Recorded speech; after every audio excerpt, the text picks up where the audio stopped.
Good. Fait que, pour aujourd'hui, on va s'intéresser pour le dernier cours à la lubrification. Donc, lubrification dans le système mécanique. D'accord? On commence. Qu'est-ce qu'il y a? Euh, Ouais, je sais, je sais. Euh, c'est vrai. J'ai rien à dire, c'est vrai. Mais là, c'est vrai. Là. Vous pouvez aller, il y a 28 diapos. Là. OK? Donc, ça devrait aller assez bien. Ça veut rien dire, je sais aussi. Mais ça devrait pas être si pire. Euh, pas le bon écran. Good. Fait que, ce qu'on veut essayer de faire aujourd'hui, c'est introduire, parce que la lubrification, c'est quand même un domaine qui peut être assez vaste. Et euh, en fait, ça va demander tellement de connaissances de domaines différents que ça peut être compliqué de faire un cours de 3 heures pour tout expliquer. Ça va être impossible. Ça prend évidemment des notions de chimie, parce que ben, fabriquer des lubrifiants, c'est de la chimie. Vous allez voir que c'est quand même des noms de merde assez compliqués là, pour essayer de. Si on rentre dans le détail, fait que je veux pas aller non plus trop là-dedans. La science qui étudie les surfaces, la tribologie, on peut considérer ça comme de la mécanique, mais ça reste de la physique de base, parce qu'il y a des interactions là-dedans à l'aspect, à l'échelle moléculaire, puis même atomique des fois. Euh, on va voir que ça sert aussi au transfert de chaleur, fait qu'il y a des notions de transfert de chaleur qui pourraient rentrer en compte dans la lubrification. Fait que ça prend en compte beaucoup de domaines, la lubrification, d'accord? Et évidemment, ben, je n'ai pas le temps de rentrer là-dedans, mais on va essayer de survoler un petit peu tout ça, puis de voir ben, justement tous les domaines que ça touche, puis à la fin, on devrait genre, ouvrir quelques portes pour essayer de trouver des solutions en termes de sélection de lubrifiants pour un système donné, d'accord? Donc encore une fois, euh, la, la, la mécanique en général, le design mécanique, c'est quelque chose d'assez complexe parce qu'il y a beaucoup d'éléments de machine. Si vous regardez maintenant des machines, vous avez des éléments un petit peu partout. Et il y a des fournisseurs un petit peu partout qui fournissent beaucoup d'informations. Je vous l'ai montré même dans les 3 derniers cours. À chaque fois qu'on veut sélectionner un élément de machine comme une vis de transmission de puissance, un roulement ou n'importe quoi, on va voir dans les catalogues des fabricants, puis à partir de là, ils nous donnent des guides de sélection. Et théoriquement, si on suit ces guides relativement bien, on est capable d'avoir la pièce qui nous convient le mieux. D'accord? Donc on a quelque chose qui ne nous coûtera pas 4 fois plus cher que ce qui est prévu parce qu'on ne veut pas perdre du temps à faire dans la sélection. On ne veut pas non plus avoir quelque chose qui va s'user trop rapidement. Donc, généralement, suivre les guides de design ou les guides de sélection, c'est une bonne pratique. Et évidemment, ben, pour la lubrification, c'est la même chose. D'accord?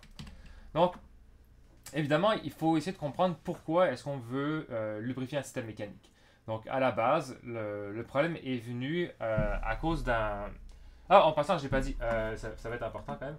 Si jamais il vous manque quelque chose, vous voulez plus d'informations, l'année dernière, j'ai fait un document là-dessus. Euh, donc, en fait, dans le fond, à la base, c'était juste des notes de cours, ça que j'avais commencé à écrire là-dessus. Fait que je vous ai fait un document complet sur la lubrification. Je vous l'ai mis sur Moodle hier. Euh, c'est un petit peu plus peut-être complet que ce qu'on va faire aujourd'hui, mais dans l'ensemble, ça reste à peu près la même chose, d'accord? Donc on va passer par à peu près par les mêmes étapes. Mais si jamais vous voulez un petit complément, vous pouvez quand même aller voir dedans, d'accord? J'ai fait des petites capsules, des petits encadrés là-dedans pour des petites applications, des affaires de même des fois qui pourraient être intéressantes. Par exemple, ici, quand vous allez choisir votre huile pour votre auto, ben, on vous parle de multigrades, qu'est-ce que c'est des multigrades, etc. etc. D'accord? Euh, donc, vous avez ça comme référence si jamais vous voulez un peu plus de compléments. Euh, fait que, dans le fond, la lubrification dans un ensemble, dans une globalité, euh, est-ce que j'ai enregistré là? Ouais, ok. On l'utilisait pour essayer de réduire l'usure. Ok. Et il y a plusieurs scientifiques qui, il y a quelques dizaines d'années, environ 50 60 ans, qui sont aperçus que ben, il y avait quand même beaucoup de systèmes mécaniques qui s'usaient très rapidement et que ces scientifiques-là ont fait en fait une étude économique, ouais, une étude économique pour vérifier, ben, pour essayer de calculer c'était quoi les pertes en argent qui étaient dues à l'usure, justement à l'usure des pièces et en termes de coût, ben, qu'est-ce que ça représentait. par exemple sur une année. Et ils se sont rendus compte que finalement ben, le coût était assez élevé et qu'il y avait probablement des méthodes qui permettaient de réduire l'usure et donc de réduire les coûts liés à cette friction-là. Évidemment, le but, c'est d'augmenter la rentabilité un petit peu des entreprises. Et donc, ils ont commencé à étudier un petit peu ben, la friction entre deux surfaces. Et de là est née ce qu'on appelle la science la tribologie, qui étudie en fait la surface la surface, tout simplement. D'accord. Donc, l'étude des surfaces, ça s'appelle la tribologie. À partir de là, ils ont compris plusieurs phénomènes. Donc, c'est sûr que nous, d'un point de vue mécanique, le frottement, parce que c'est ce qui est à l'origine justement de l'usure de nos pièces mécaniques, elle n'est pas si compliquée que ça. D'accord. C'est sûr que si on regarde à l'échelle atomique, l'usure des pièces, ben, pas l'usure, mais le frottement peut avoir différentes origines, même à l'échelle atomique. D'accord. Donc c'est sûr que quand on va venir rapprocher deux atomes les uns des autres, ou deux molécules les unes des autres, mais il va se passer des choses. D'accord. Mais nous, on n'est pas à cette échelle-là. D'accord. Donc principalement, on peut voir, en termes de mécanique, le frottement comme si j'avais deux surfaces rugueuses, parce que c'est ce qu'on a généralement, qui possèdent des creux et des bosses. Et quand on va venir mettre deux surfaces qui contiennent des creux et des bosses ensemble, ben, les creux et les bosses vont venir interférer. D'accord. Donc un petit peu comme si vous mettez vos doigts comme ça puis vous essayez de les déplacer. D'accord. Donc c'est ça qui va générer notre frottement. D'accord. C'est le fait d'avoir des surfaces un petit peu rugueuses. Okay. Et vous allez voir en fait que le frottement, plus vous allez polir votre surface, fait que finalement, ce qui va se passer, c'est que vous avez une surface très rugueuse, beaucoup de frottement. Okay? Puis là, vous allez polir votre pièce. Le frottement va diminuer. D'accord. Mais est-ce que ça va diminuer jusqu'à l'infini? Clairement pas. D'accord. Vous allez polir votre pièce, puis là, vous allez la rendre de plus en plus miroir, puis de plus en plus parallèle. Puis vous allez vous rendre compte qu'à un moment donné, la friction va réaugmenter. D'accord. Vous allez vous approcher en fait tellement. En fait, vous allez approcher les deux surfaces tellement proches maintenant en éliminant ces rugosités-là, que bon, vous allez commencer à avoir des interactions entre les molécules ou les atomes. Puis là, ils vont venir s'attirer. Puis là, vous allez réaugmenter la force de friction. D'accord. Donc, c'est sûr que si vous voulez améliorer le frottement, avoir une rugosité relativement faible, c'est bien, ça va aider. Mais dans l'absolu, ça peut réaugmenter si vos surfaces sont vraiment trop lisses. D'accord. D'ailleurs, si vous avez fait l'exemple, vous pouvez prendre deux plaques de verre, vous mettez un petit peu d'eau, n'importe quoi dessus, puis essayez de les tirer. Vous allez voir que ça va être extrêmement difficile de tirer dessus. Vous allez pouvoir les faire un petit peu glisser, c'est sûr, mais venir les séparer, il va se passer quelque chose. Fait que, dans le fond, quand on a nos rugosités de surface, nos creux et nos bosses qui viennent interférer, on va voir qu'il y a deux possibilités pour pouvoir surmonter ça, pour pouvoir déplacer relativement les deux pièces les unes par rapport aux autres. La première, c'est évidemment de venir casser les obstacles. D'accord. Donc, c'est prendre cette petite... par exemple, ici, celui qui nous gêne ici, on peut y aller. Si on veut déplacer celle-là comme ça, puis celle-là comme ça, ben peut-être qu'on va venir casser celle-là ici, puis on va venir casser un petit peu celle-là ici. D'accord. Donc, on va finalement détruire nos creux et nos bosses. Mais ce qui va se passer, ben, c'est que cette petite partie-là, ça va faire un petit copeau, puis cette partie-là ici, ça va faire un petit copeau aussi. D'accord. Donc, ce qui va se passer, c'est que je vais venir user ma pièce. D'accord. Donc, c'est ça l'origine finalement de l'usure de nos pièces. D'accord. La deuxième méthode qui me permettrait finalement de venir déplacer mes pièces pour passer par-dessus ces interférences-là, ben, c'est de venir lever un petit peu, ben, je vais faire dans le sens, c'est de venir lever un peu ma pièce, puis là je vais pouvoir me déplacer. D'accord. Mais évidemment, de lever la pièce comme ça demande de l'énergie. D'accord. Et si ça demande plus d'énergie que de le déplacer horizontalement, ben, ça veut dire que je vais diminuer mon rendement. D'accord. Donc finalement, ce qu'on observe ici, c'est que notre rugosité ou notre frottement, il induit deux problématiques. La première, c'est l'usure de nos pièces. Puis la deuxième, c'est la diminution du rendement. D'accord. Donc, la question que les chercheurs se sont posés pendant plusieurs années, c'était comment finalement on peut réduire l'usure, puis comment est-ce qu'on peut augmenter le rendement. D'accord. Et finalement, ils sont arrivés à la conclusion que ben, ce serait bien d'avoir de la lubrification. Donc, quel est le rôle de la lubrification? Ben, c'est sûr que dans notre objectif à nous, c'est de réduire l'usure et d'augmenter le rendement. Et en plus de ça, on s'est rendu compte que ça apportait d'autres avantages par rapport aux deux qui nous intéressaient vraiment. On s'est rendu compte que ben, si on mettait de la lubrification, on pouvait avoir un contrôle sur la corrosion et l'oxydation. Donc c'est sûr que, je ne sais pas si vous avez déjà acheté des pièces métalliques, ou même si vous achetez par exemple, si vous achetez des guides linéaires ou des affaires de même, des vis de transmission ou n'importe quoi, si vous achetez ce genre de vis-là, souvent, ça vient dans une poche plastique. Puis la poche plastique, elle contient de la graisse ou de l'huile. D'accord? Donc on met volontairement de l'huile dessus pour pas que ça s'oxyde. D'accord? Euh, si vous allez un jour dans une usine de fabrication pour le sidérurgie, donc pour le faire de l'acier, toutes les brutes d'acier sont généralement pas baignent, mais ils mettent de l'huile par-dessus pour pas que ça s'oxyde. D'accord? Donc on sert de l'huile finalement comme antioxydant. On s'est aussi rendu compte que de mettre de l'huile dans un système, par exemple dans une boîte de transmission manuelle automatique, avoir de l'huile qui circule, ça permet de récupérer les débris. On est capable de les faire acheminer. Ouais, j'ai quand même ma voix qui repart un peu bizarre. Pardon. On est capable de les amener, par exemple, vers une petite pine avec un aimant, comme on a vu dans le laboratoire. On est capable de récupérer ces petits dépôts-là. D'accord? Donc, on est également capable d'avoir un contrôle sur les débris d'usure dans notre système.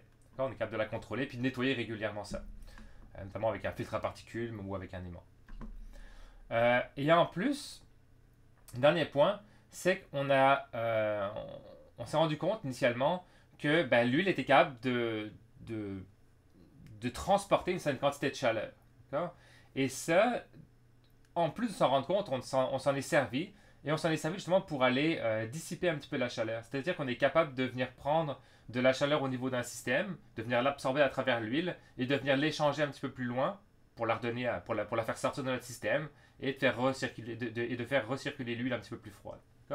Donc on est également capable de servir de notre système d'huile comme transfert de chaleur, comme refroidisseur. Donc ça va être important de prendre tous ces éléments-là aussi en compte lors d'un système de lubrification. Fait que, si on part à la base, c'est-à-dire qu'on veut se servir de la lubrification simplement pour augmenter l'efficacité puis réduire l'usure, on va essayer de voir un petit peu comment ça fonctionne.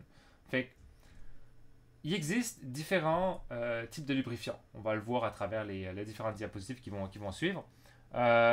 Mais peu importe le type de lubrifiant que vous allez avoir, le rôle, ça va être de créer une espèce de couche entre les deux surfaces. D'accord? Donc, comme on l'a dit, si on veut éloigner un petit peu les petites aspérités, c'est-à-dire que si j'ai un système comme ça où j'ai comme des dents d'un côté, puis des dents de l'autre qui interfèrent, okay? Le meilleur moyen pour moi, pour éviter que ça vienne se frotter puis que ça vienne rentrer à l'interférence, c'est de l'élever. D'accord? Mais on a dit que de soulever ces petites surfaces-là, ça demandait de l'énergie. D'accord? Donc on aimerait bien quelque chose qui ne demande pas d'énergie. D'accord? Donc ce serait bien d'avoir quelque chose qui vienne s'interférer au milieu de tout ça. D'accord? Donc ce qu'on veut faire finalement, c'est mettre une couche ici qui possède une faible viscosité entre les deux surfaces. Okay? Donc, comme type de lubrifiant, on va retrouver des lubrifiants évidemment liquides, donc comme de l'huile. Donc, on ne voit pas vraiment grand-chose là-dedans. Mais ici, j'ai de l'huile, donc c'est un lubrifiant qui est liquide. On peut avoir des gels, donc par exemple comme des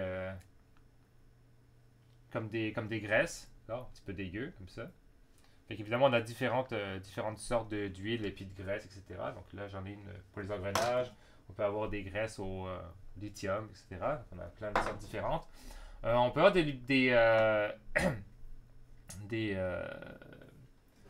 lubrifiants qui sont solides. En fait, on va appeler ça souvent des lubrifiants secs. Donc évidemment, eux, on va le voir après, là, mais on peut le trouver sous différentes formes. Donc c'est sûr que ça n'a pas l'air vraiment sec parce que c'est dans une canne.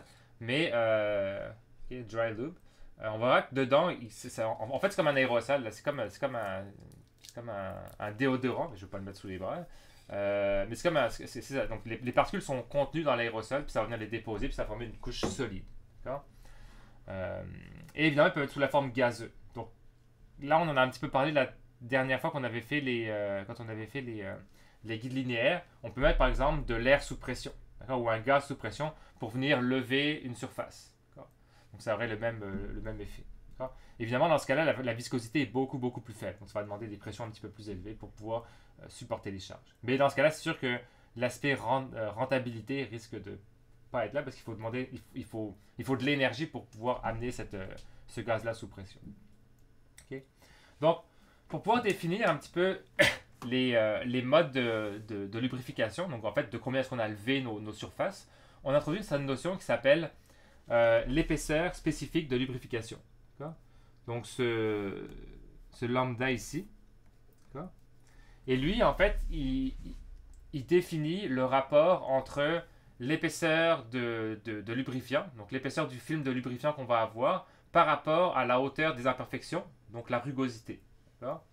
Donc, ce qu'on veut, finalement, c'est avoir la hauteur la plus élevée. Je ne veux pas non plus que ce soit trop élevé, mais on sent que plus mon épaisseur va être faible, ou plus ma rugosité va être élevée par rapport à mon épaisseur de film, plus je risque d'avoir d'interférences.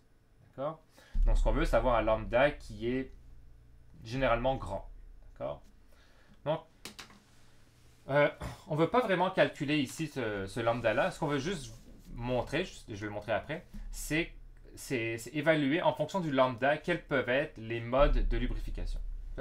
Donc, je vous ai résumé ici les 3 modes de lubrification qu'on pouvait avoir dans un système mécanique. On passe par 3 étapes et ces 3 étapes vont faire en sorte que le lambda va varier. Donc en faisant varier, non pas la rugosité parce que je ne peux pas vraiment la faire varier, mais en faisant varier l'épaisseur de fluide, l'épaisseur de lubrifiant, je vais pouvoir changer mon mode de lubrification. Le premier régime qu'on va avoir, le premier mode, c'est ce qu'on appelle le mode limite ou le régime limite. Donc le régime limite, on a un lambda qui est généralement inférieur à 1. Et dans ce cas-là, si on a un lambda qui est inférieur à 1, ça veut dire que je risque d'avoir, en fait, la plupart du temps, je vais avoir des interférences entre mes creux et mes bosses de mes différentes surfaces. D'accord? Donc c'est un petit peu comme si on n'avait pas de lubrification. Okay? Donc généralement, quand les deux surfaces sont à l'arrêt, elles reposent directement dessus. D'accord? Et dans ce cas-là, ça fait en sorte qu'on a nos surfaces qui s'interfèrent. Puis quand on va venir démarrer, là, ça va frotter dessus. D'accord? C'est important de comprendre ici que la lubrification, elle fonctionne souvent parce qu'on a des vitesses. D'accord? C'est un petit peu comme une aile d'avion. Okay? Si vous prenez un profil d'aile d'avion,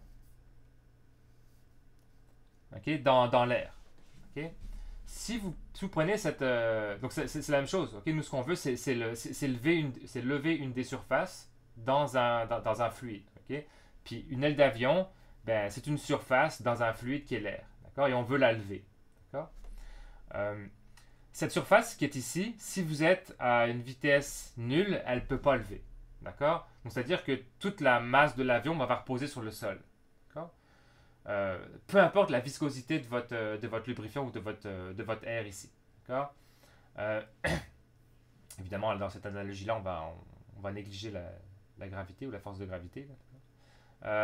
Donc ce qu'il me faut pour pouvoir soulever cette aile d'avion-là, c'est une certaine vitesse. D'accord? Donc, c'est sûr que ici, dans ce mode de régime-là, lorsqu'on est à l'arrêt, la plupart du temps, à part si on a des graisses ou des viscosités très élevées, on va avoir les deux surfaces qui vont reposer, puis on va être en régime limite. D'accord? Et lorsqu'on va démarrer, on va passer du régime limite à un autre régime, mais entre-temps, le temps que la vitesse augmente, on aura probablement frotté un petit peu sur nos deux surfaces. D'accord? Donc, c'est un régime qu'on peut éviter, c'est sûr, mais souvent, étant donné qu'il est relativement court en termes de durée, c'est souvent pas nécessaire de l'éviter parce que ça ne va pas participer beaucoup à l'usure. Mais il existe. Et c'est sûr que si vous avez un système, un mécanisme qui tourne à vitesse relativement lente avec des lubrifiants qui ont une viscosité très faible, vous allez rester toujours dans ce régime-là et là, dans ce cas, ça va être un problème. D'accord? Mais si c'est juste transitoire puis que c'est juste pour un démarrage, c'est pas si grave que ça. D'accord?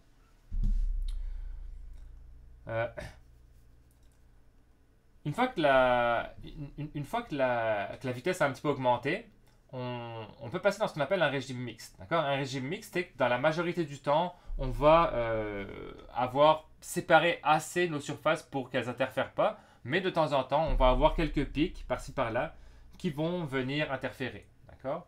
Euh, on appelle ça un régime mixte parce que, ben, évidemment, c'est un mélange entre les deux, mais c'est aussi qu'il apparaît dans des moments transitoires. C'est-à-dire que ça peut être simplement dû à une demande en couple un petit peu plus importante, ça peut être dû à un choc pour une raison bien particulière, puis ça peut être juste une erreur quelque part ou n'importe quoi. Donc, à un moment donné, la force entre les deux surfaces va augmenter un petit peu et on va venir rapprocher les surfaces plus que ce qui était prévu. D'accord? Donc, ça peut arriver de manière très très rapide sans que ça ait beaucoup d'impact. Ça peut aussi apparaître lorsque vous faites votre rodage. D'accord? Donc, ben, en tout cas, ça existe probablement plus sur les voitures maintenant. Mais à l'époque, quand vous achetiez une voiture, vous aviez une certaine distance à parcourir pour roder les pièces. D'accord? C'est-à-dire que vous aviez une certaine rugosité. Puis on voulait justement, en roulant pas trop vite, justement pour éviter de trop maganer les pièces, on vous demandait justement de ne pas dépasser les 130 km/h ou je sais pas quoi pendant une certaine durée. D'accord? Donc ça permettait de rôder un petit peu, de faire les surfaces pour justement supprimer un petit peu tous ces petits pics-là.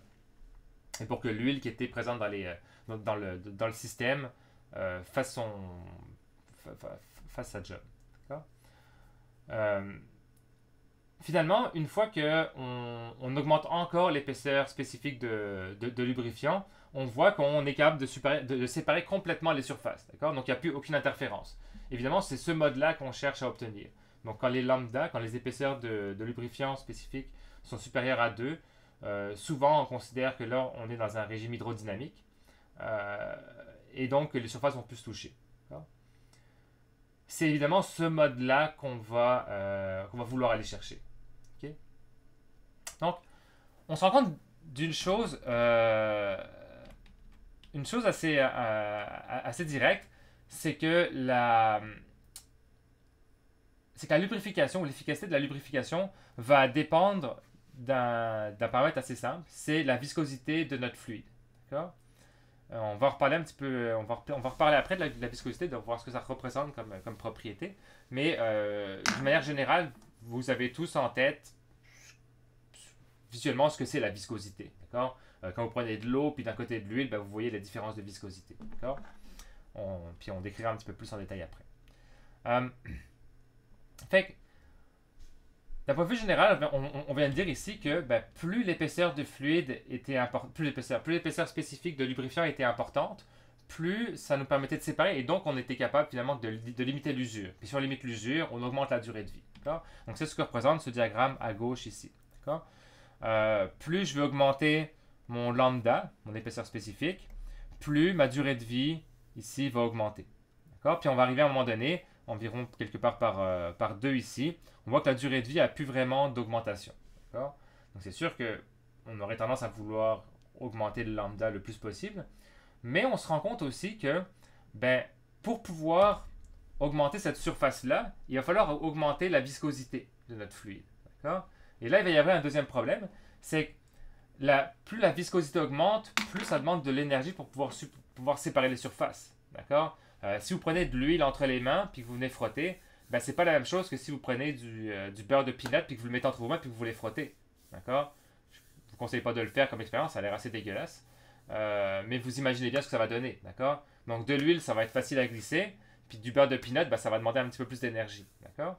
Donc plus je veux augmenter ma viscosité, effectivement, plus ma durée de vie va augmenter. Mais à un moment donné, je vais arriver à un problème où la viscosité va être tellement élevée que ça va me demander plus d'énergie. D'accord?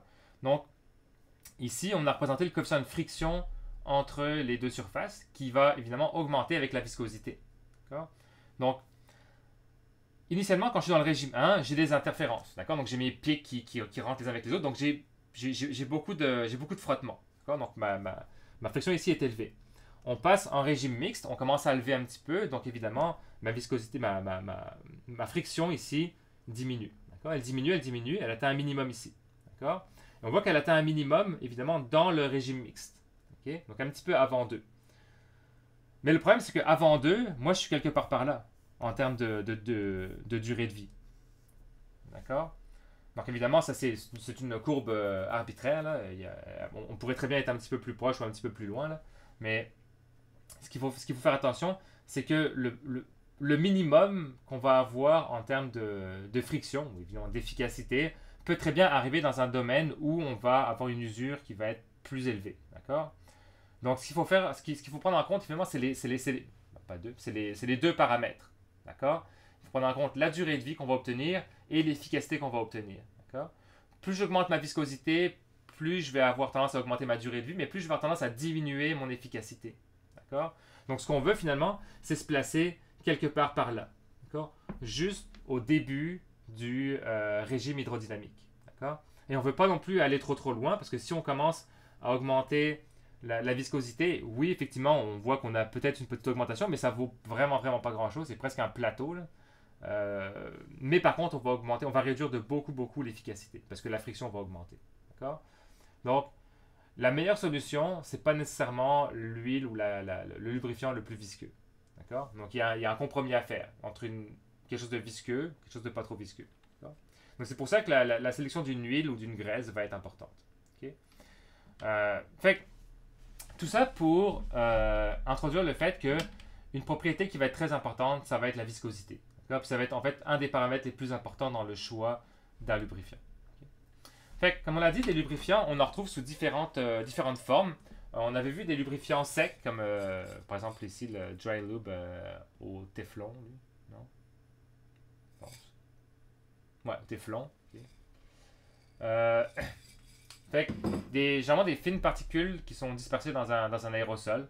Puis, donc, il va y avoir un agent là-dedans qui va venir simplement s'évaporer à la température actuelle pour laisser juste les particules de solide, comme de téflon. On peut retrouver également en fait, le but d'un lubrifiant solide, c'est pas d'avoir... on peut avoir des petits blocs ici. Donc là, on a des petits blocs de graphite. Donc je rappelle que le graphite, c'est des plans de carbone. Donc on a 6 carbones. En fait, 6 carbones. 6 carbones qui forment un octogone. Un hexagone. Seulement en 2 dimensions. D'accord? Donc c'est-à-dire que les feuillets de graphite sont capables de glisser les uns par rapport aux autres. Okay? Donc c'est ça qui nous donne la lubrification pour le graphite. Donc on peut mettre par exemple des petits plots ici, des petits pads ici de graphite dans notre bushing en laiton pour augmenter pour réduire la friction, le coefficient de friction. D'accord? Sinon, d'autres solutions, par exemple comme j'ai montré ici, c'est de mettre des lubrifiants solides dans des graisses. D'accord? Donc ça serait comme des graisses à très grande consistance, donc comme un espèce de savon, qui vont contenir ces particules solides dedans. Et ce qui va se passer, c'est que juste à l'interférence entre les deux éléments, les particules de solide vont venir se disperser un petit peu partout. D'accord? Donc il y a plusieurs manières d'obtenir des couches de lubrifiant solide. D'accord? Ça peut se produire simplement par une réaction chimique entre deux éléments, ou ça peut être simplement au niveau du contact, on vient disperser ces produits-là. D'accord? Ou alors on peut mettre des gros, on peut mouler carrément, par exemple ici dans le cas des roulements, on peut mouler les éléments roulants dans du graphite ou dans des savons à base de graphite, de téflon, etc. D'accord? Donc le gros avantage de ça, c'est comparé à la graisse, c'est que on tolère aucune pollution qui viendrait de l'extérieur vers l'intérieur. D'accord? Parce qu'évidemment, il est comme presque solide. D'accord? Par contre, le gros désavantage, c'est que ça va nécessiter un petit peu plus d'énergie pour le faire rouler. Donc, on va avoir un petit peu plus de friction. Ça reste relativement marginal comme type de lubrifiant en termes dans le domaine de la mécanique. Ce qu'on va plus retrouver, ça va être évidemment les huiles. Donc les huiles, ça va être le mode de lubrification le plus rencontré en mécanique, donc lubrifiant par huile puis par graisse. Mais les huiles restent quand même le plus fréquent. C'est pour ça qu'on va en parler un petit peu plus en détail. Ce qui va être important quand on va choisir une huile, ça va être de déterminer ses propriétés. Puis en fonction de ses propriétés, on va pouvoir adapter une certaine huile dans un certain domaine d'application. D'accord? Et évidemment, certaines huiles vont être utilisées uniquement dans certains domaines et pas dans d'autres. D'accord? Donc on veut vraiment avoir un espèce de petit panel de propriétés et on va pouvoir aller choisir celle qui nous convient le mieux. D'accord? Euh, un petit peu comme dans votre cuisine, vous n'avez pas simplement de l'huile de canola. D'accord? Vous avez différentes huiles. Ben, en mécanique, c'est pareil. Ça nous prend différentes huiles pour pouvoir aller choisir celle qui convient le mieux à notre système. D'accord? Euh, Parmi les propriétés qu'on va retrouver dans les huiles, la plus importante, c'est la viscosité. On va en parler juste après. Euh, une deuxième propriété qui va être importante, ça va être le point d'écoulement. Euh, le, le point d'écoulement, c'est une propriété qui est importante parce que la plupart des systèmes mécaniques travaillent à différentes températures. D'accord? Si vous prenez un exemple simple, votre auto, ok, elle peut travailler à des températures qui sont inférieures à 30 degrés, à moins 30 degrés. Donc l'hiver, quand votre voiture est restée toute la nuit dehors, puis que vous la partez, vous êtes probablement à la même température que la température extérieure. D'accord? Donc ça se peut que votre huile doive travailler à des températures négatives. D'accord? Puis quand vous allez démarrer votre moteur, puis que vous allez continuer à rouler un petit peu, la température de votre moteur va augmenter, puis elle va passer à des températures supérieures à 100 degrés. Et dans ce cas-là, il faut que votre huile travaille aussi à ces températures-là. D'accord? Donc, généralement, le point d'écoulement, lui, il caractérise à partir de quelle température l'huile va passer de liquide à solide, si on peut dire. D'accord? Donc, à partir de quelle température elle va cristalliser. D'accord? Donc, c'est bien important que dans votre moteur, l'huile de votre moteur ou l'huile de votre boîte de transmission, elle ne se mette pas à cristalliser. D'accord? On se que si vous avez un gros pad de miel dans votre moteur, il ne va pas vraiment bien fonctionner. D'accord? Donc c'est important que l'huile, elle reste avec une certaine viscosité. Alors sûr que la viscosité va changer, mais on ne va pas avoir quelque chose qui va cristalliser. D'ailleurs, on voit sur l'exemple ici, on a une huile qui est liquide ici, puis quand elle cristallise, ça fait un petit peu comme du miel qui est resté trop longtemps dans votre placard. Là. Il change de couleur, puis il durcit un peu. Ben, c'est la même chose pour une huile. D'accord? Donc on ne veut pas arriver à ce point-là parce que la température a trop diminué. Okay? Et le dernier point, c'est le point éclair. D'accord? Donc le flashpoint, ici, c'est le premier point à partir duquel l'huile peut rentrer en combustion. Okay? Donc ici, c'est le premier point parce qu'une huile possède en fait 3 points d'inflammation. Le flashpoint ici, c'est le point à partir duquel si vous chauffez votre huile trop haut, vous allez mettre une flamme au-dessus, puis vous allez entendre des petits... D'accord? Donc comme si votre combustion partait, mais qu'elle s'éteignait tout de suite. D'accord? Donc si vous prenez une flamme, puis que vous l'apportez au-dessus de l'huile, ça va faire des petits départs de flammes, un petit peu comme un moteur qui cale au démarrage. Ça va faire des... Donc c'est comme si les bulles les bulles de vapeur d'huile prenaient feu, mais qu'il n'y en avait pas assez, puis on brûle tout d'un coup. D'accord? Donc la flamme n'est pas maintenue. Firepoint, le point de flamme, lui, c'est que vous mettez votre flamme au-dessus et la combustion reste. D'accord? Donc ça, c'est un peu plus dangereux.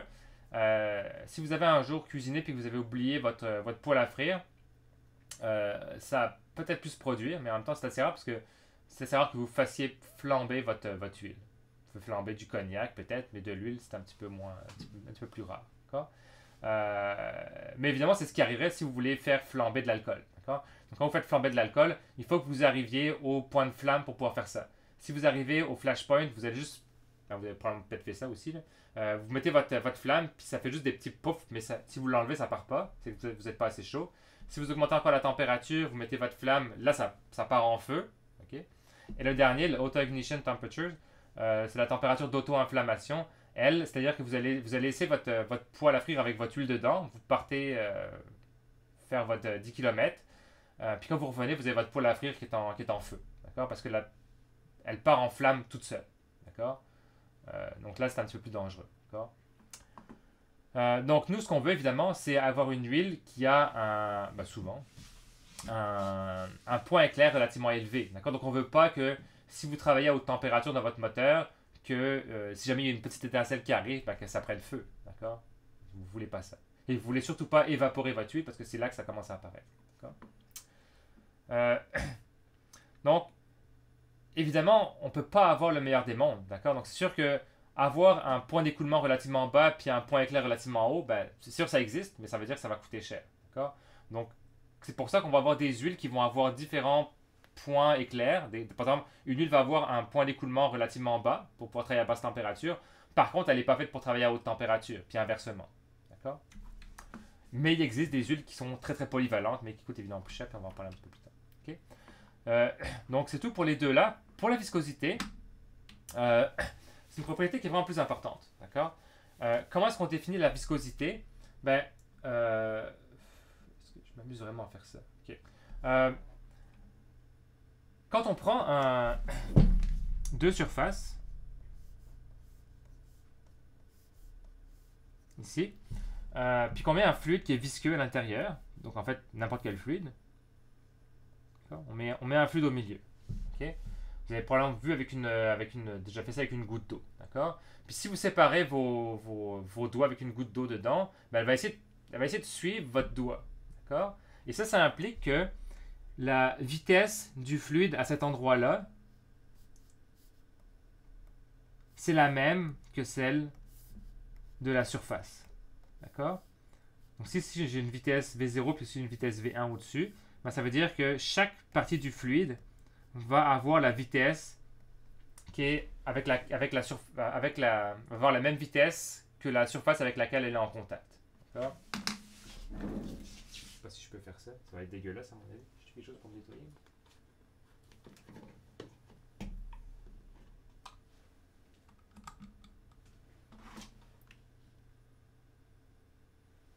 Je pense pas que ça va marcher, elle est vraiment trop visqueux. Ah, ça marche pas. Ok. Bon, on voit que si je me déplace, j'essaie de me déplacer. Bon, elle marche pas très bien, elle est trop visqueuse. Bon, ça marche pas, puis en plus j'ai de la graisse sur les doigts même. Il faudrait faire quelque chose d'un petit peu plus visqueux, là, mais vous allez voir que si vous séparez vos doigts, mettons de droite à gauche comme ça, ben, il y en a une qui va rester ici, puis l'autre va essayer de suivre. D'accord? Et ça, c'est cet élément-là qui définit la viscosité. D'accord? Ça veut dire que si, mettons, je fais que cette surface-là est égale à 0, donc elle est fixe, d'accord? Ça veut dire que ce point-là va avoir une vitesse nulle, mais ce point-là va avoir une vitesse. D'accord? Et ça implique qu'on a un gradient de vitesse le long de cet axe qu'on va appeler Y. C'est pas très beau ça comme jeu. D'accord?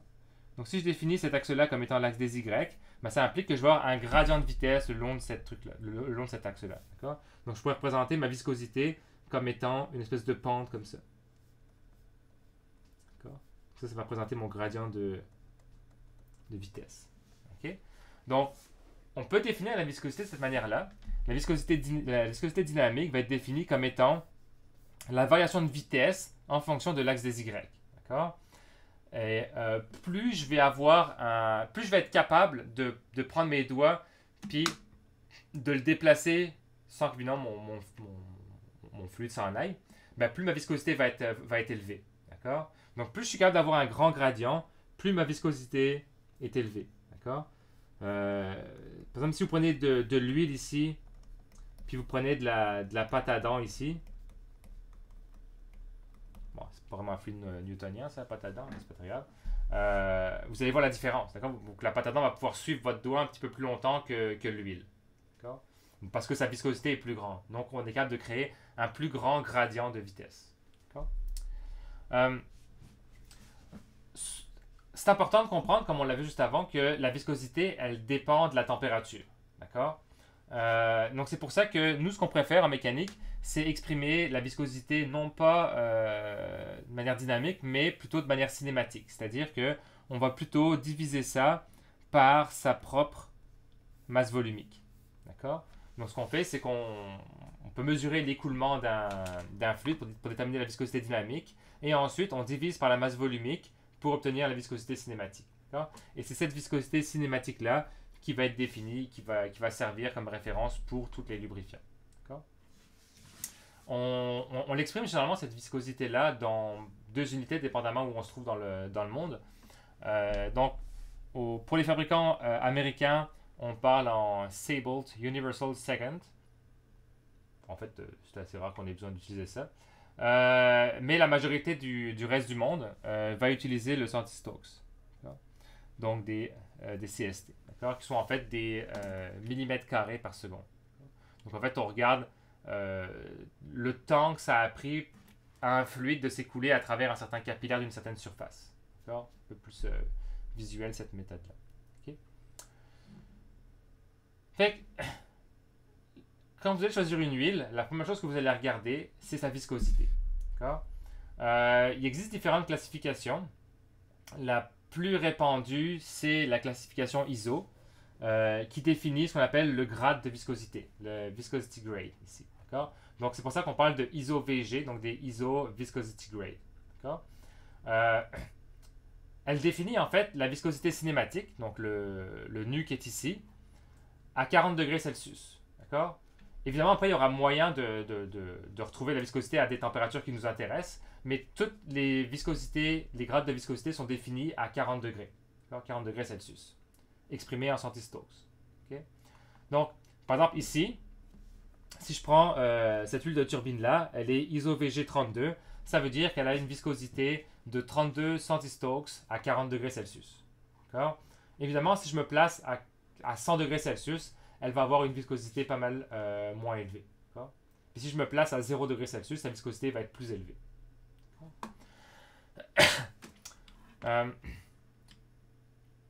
Évidemment, on retrouve beaucoup d'huile dans les automobiles.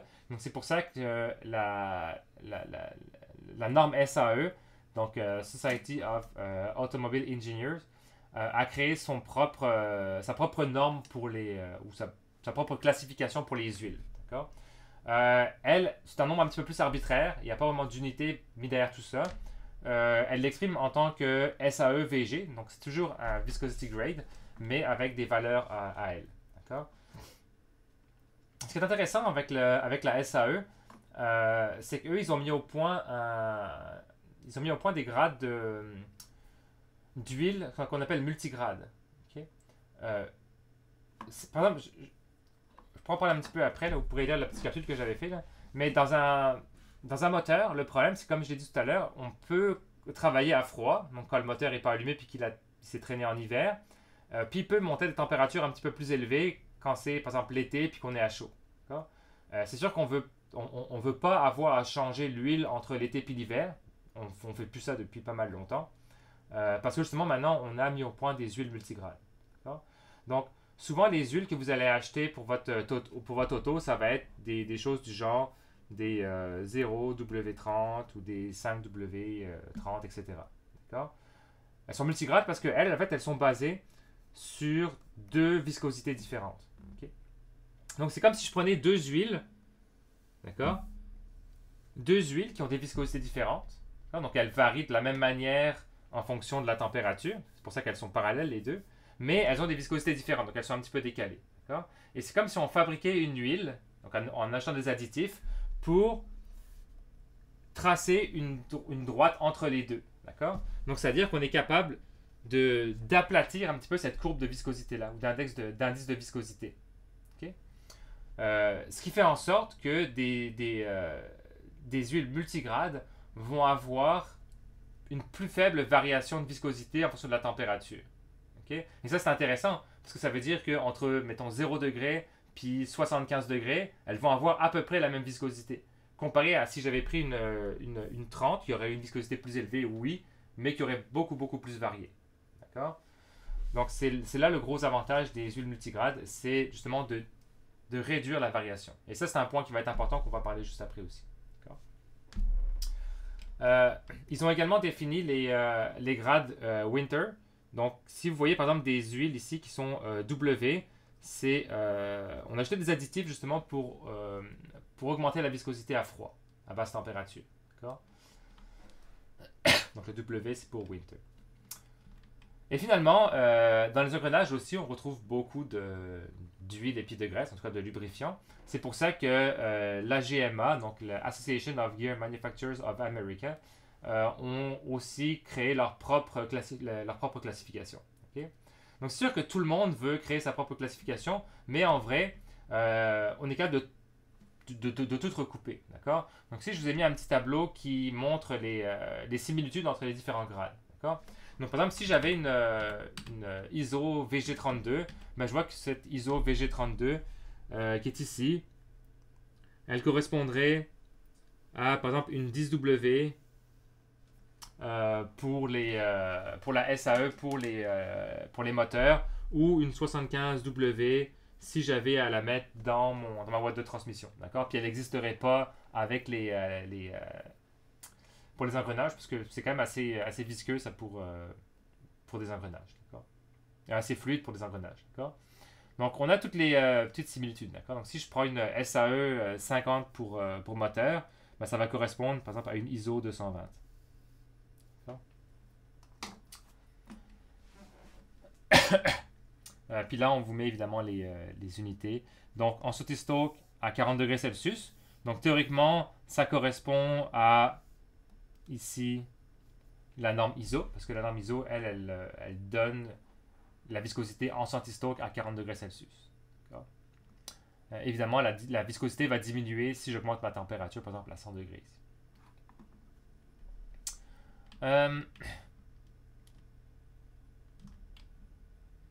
Fait que ça définissait ce qu'on avait appelé le grade de viscosité ou le viscosity grade. D'accord? Et lui, il définit uniquement la viscosité à 40 degrés Celsius. D'accord? Mais comme on l'a vu, il y a un autre paramètre qui est très important, c'est comment va varier cette viscosité-là avec la température. D'accord? Donc, la majorité des systèmes mécaniques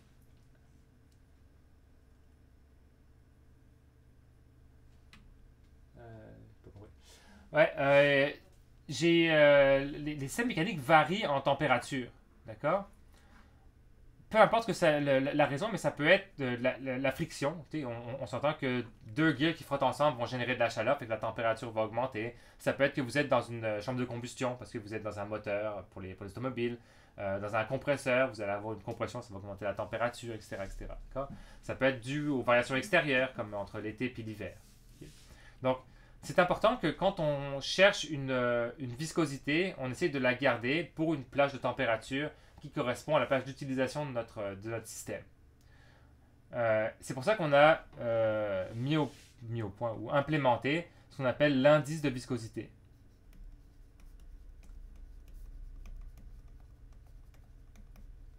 Donc lui, ce qu'il définit, c'est de comment va varier ma viscosité en fonction de la température. D'accord? Donc ici, par exemple, j'ai pris le même indice, le même grade de viscosité. Par exemple, si on va prendre c'est n'importe quoi, je prends un ISO VG, mettons qu'on prenne le 32. D'accord? Fait que je peux prendre ce 32 là. D'ailleurs, je n'aurais même plus. En fait, c'est un ISO 100 celui-là. Okay, ça fait qu'à 40 degrés Celsius, j'ai une viscosité de 200 degrés. Donc, ça, c'est un ISO VG 100. Et on remarque que plus mon indice de viscosité va augmenter, moins ma plage de viscosité va être importante. D'accord? Donc, on veut justement essayer de réduire ça pour obtenir, pour avoir besoin d'une seule huile pour une grande plage de température. D'accord? Donc, c'est ça l'objectif. Okay?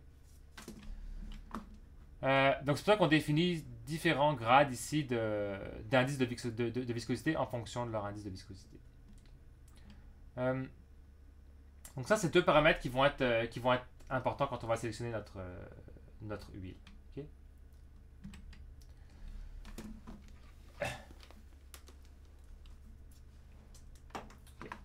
Okay.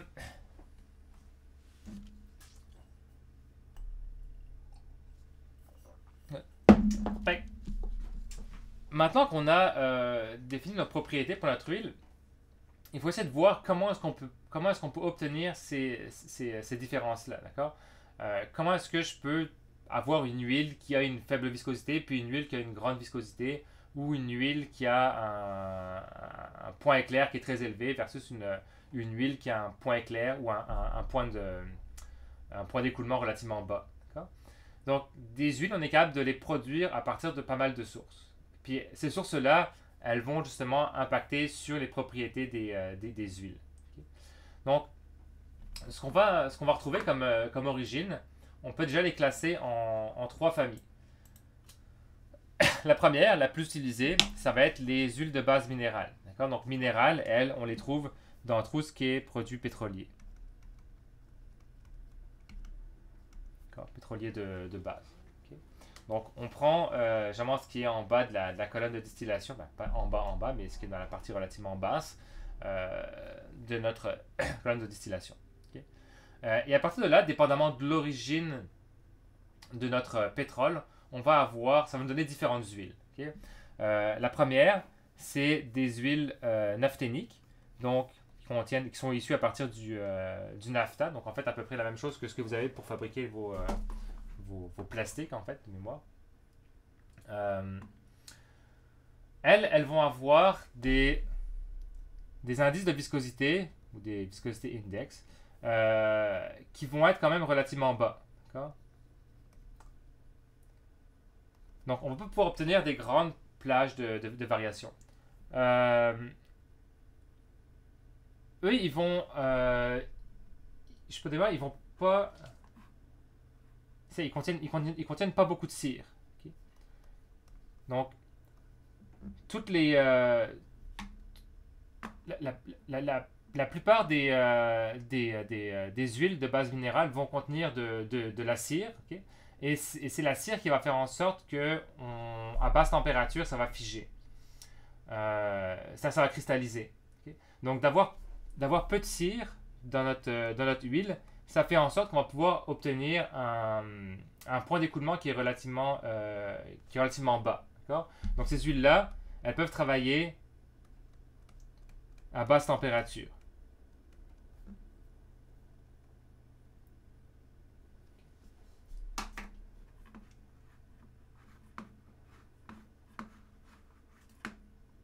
Oh my god, j'avais pas reconnu.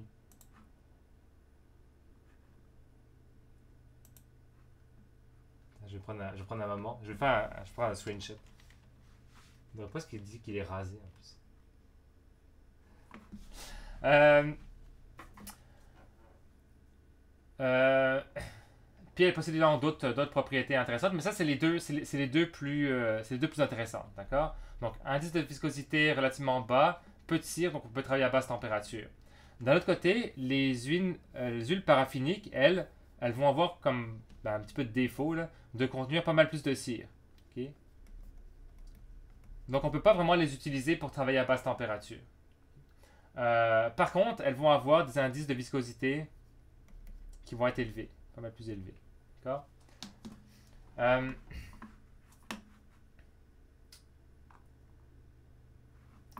fait déjà, à partir d'huile minérale, on est capable d'obtenir différentes propriétés sur la viscosité de nos huiles. D'accord.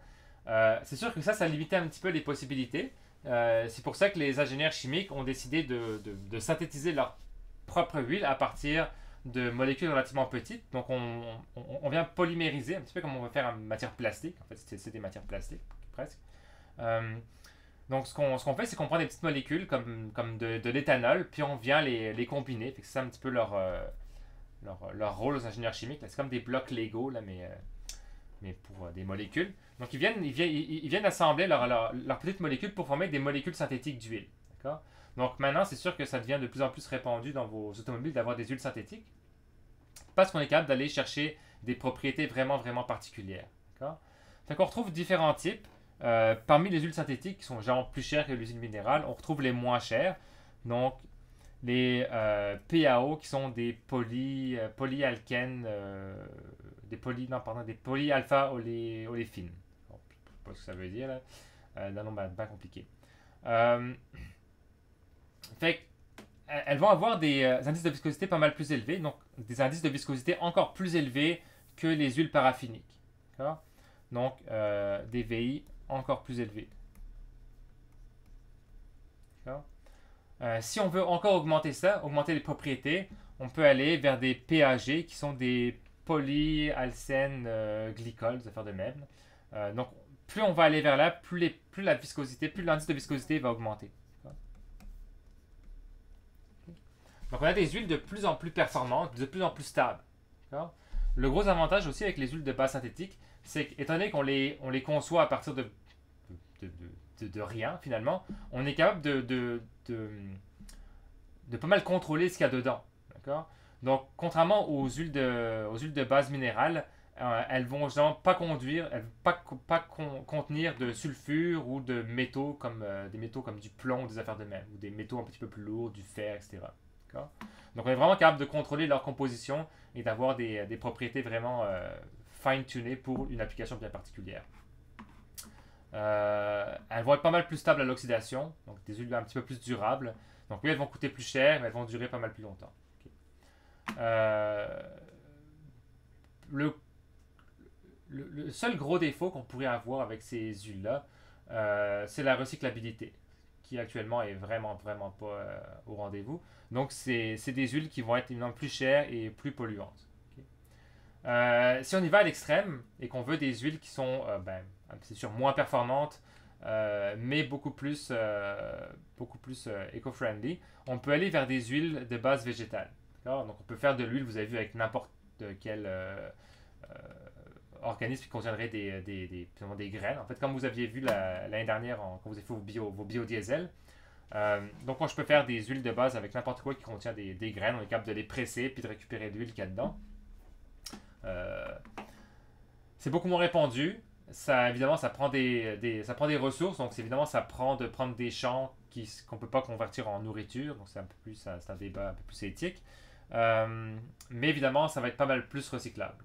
Donc, ça peut être une transition un petit peu écologique. Puis, on sent que c'est quand même important de plus en plus d'essayer d'introduire ces huiles-là. Puis, c'est aussi une préoccupation des entreprises qui fabriquent les huiles. ExxonMobil, c'est sa priorité de faire en sorte que la planète soit propre. Toutes les entreprises qui produisent du pétrole, c'est leur priorité maintenant. C'était pas vrai du tout, cette... fait que non, pas du tout. C'est pour ça que c'est assez marginal. C'est que ça les intéresse pas d'utiliser des ressources qui leur appartiennent pas. Eux, ce qu'ils veulent, c'est du pétrole. Puis c'est un petit peu ça. Donc évidemment, on peut les classer. Je ne vais pas rentrer dans le détail, mais on n'utilise pas vraiment ça non plus. Là. On va clairement vous identifier si une huile est minérale ou si une huile est synthétique. D'accord? On va pas y aller. On y va rarement avec les groupes. C'est plus pour les ingénieurs chimiques qu'on utilise ça. Fait une huile de base, c'est un des composants d'un lubrifiant à base d'huile ou un lubrifiant liquide. Okay? Donc pour avoir un lubrifiant liquide, donc quand on parle généralement d'huile, ça contient une huile de base plus des additifs. D'accord? Donc, ce qu'on vient de voir ici, c'était des huiles de base. Une huile de base, ça peut représenter 70% de notre huile jusqu'à 99,9% de notre huile. D'accord? Donc, on peut avoir des huiles qui sont principalement composées d'huile et on peut avoir des huiles qui sont composées d'huile de base plus pas mal d'additifs. D'accord? Donc, évidemment, le rôle des additifs, ça va être d'améliorer certaines propriétés qui existent déjà dans les huiles. Par exemple, la viscosité, par exemple, la résistance à l'oxydation, etc. Mais ça peut être aussi d'introduire des nouvelles propriétés que l'huile n'avait pas. Et ça peut être aussi de supprimer certaines propriétés qui sont indésirables. D'accord? Par exemple, le point d'écoulement à une certaine température peut être modifié. D'accord? C'est sûr qu'on ne peut pas non plus le supprimer, mais on peut le modifier. D'avoir une huile qui émulsifie, on pourrait supprimer cette propriété-là, d'accord, en ajoutant des additifs dedans. Okay? Donc, on trouve certaines propriétés que je vous ai listées à droite ici, et en ajoutant des éléments, je ne les ai pas mis parce qu'il y en a tellement beaucoup que ça n'est plus intéressant, mais ce qu'on va faire, c'est justement ajouter, supprimer ou modifier ces propriétés-là, d'accord? Donc, mettre des inhibiteurs de corrosion à l'intérieur pour éviter la rouille, mettre des antioxydants qui ont à peu près le même rôle, mais juste avec l'oxygène dans ce cas-là. Ajouter des anti-usures. Un anti-usure va faire en sorte que on va augmenter la pression, ou du moins la capacité de supporter une certaine pression par une huile. Donc évidemment, ça permet que lors de choc, on ait moins de frottement entre les différentes surfaces. C'est à peu près le même rôle que les additifs de pression extrême.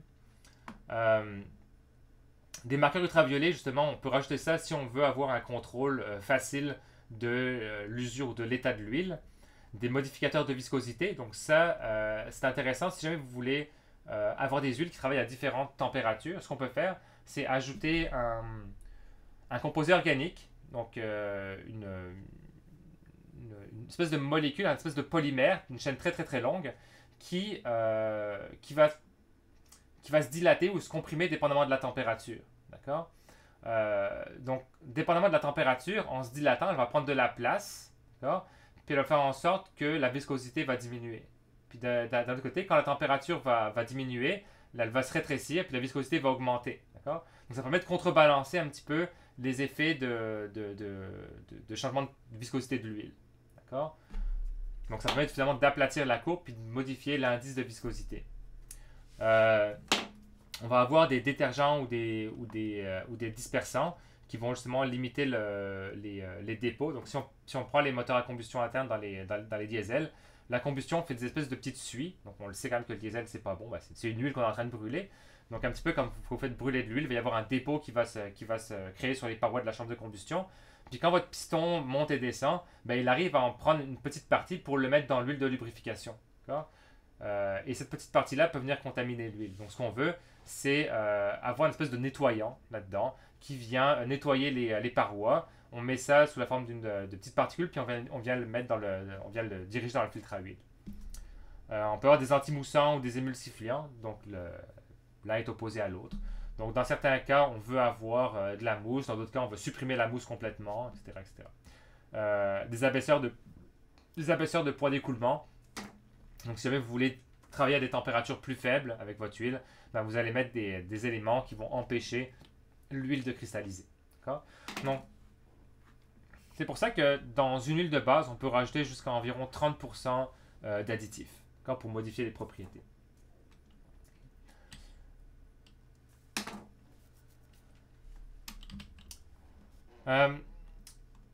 Si on y va avec les graisses, on se rend compte finalement qu'une graisse puis une huile, c'est vraiment pas si différent que ça.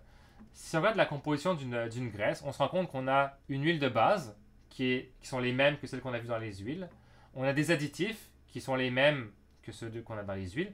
Donc tout ça, finalement, ça forme une huile. D'accord?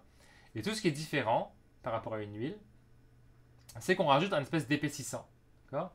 Donc c'est un petit peu comme si vous voulez comparer un savon liquide avec un savon en pain. D'accord? Tout ce qu'on fait, c'est rajouter un épaississant là-dedans qui fait en sorte que le savon liquide reste sous la forme solide. D'accord?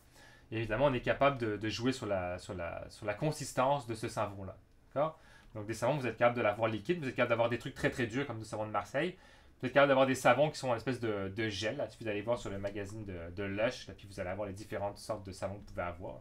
C'est pas gros sur le savon, là, mais pourquoi pas introduire ça là-dedans. Là. Mais c'est la même chose, d'accord? Donc on va rajouter un épaississant là-dedans qui va être encore une fois un produit chimique. Donc on ne le rentre pas dans la partie additive parce que c'est pas vraiment fait pour modifier les propriétés. Tout ce qu'on fait, c'est passer d'un liquide à une espèce de gel, donc à un fluide non newtonien. Fait qu'il y a différents éléments qu'on peut rajouter. Généralement, ça va être des sels, ça peut être des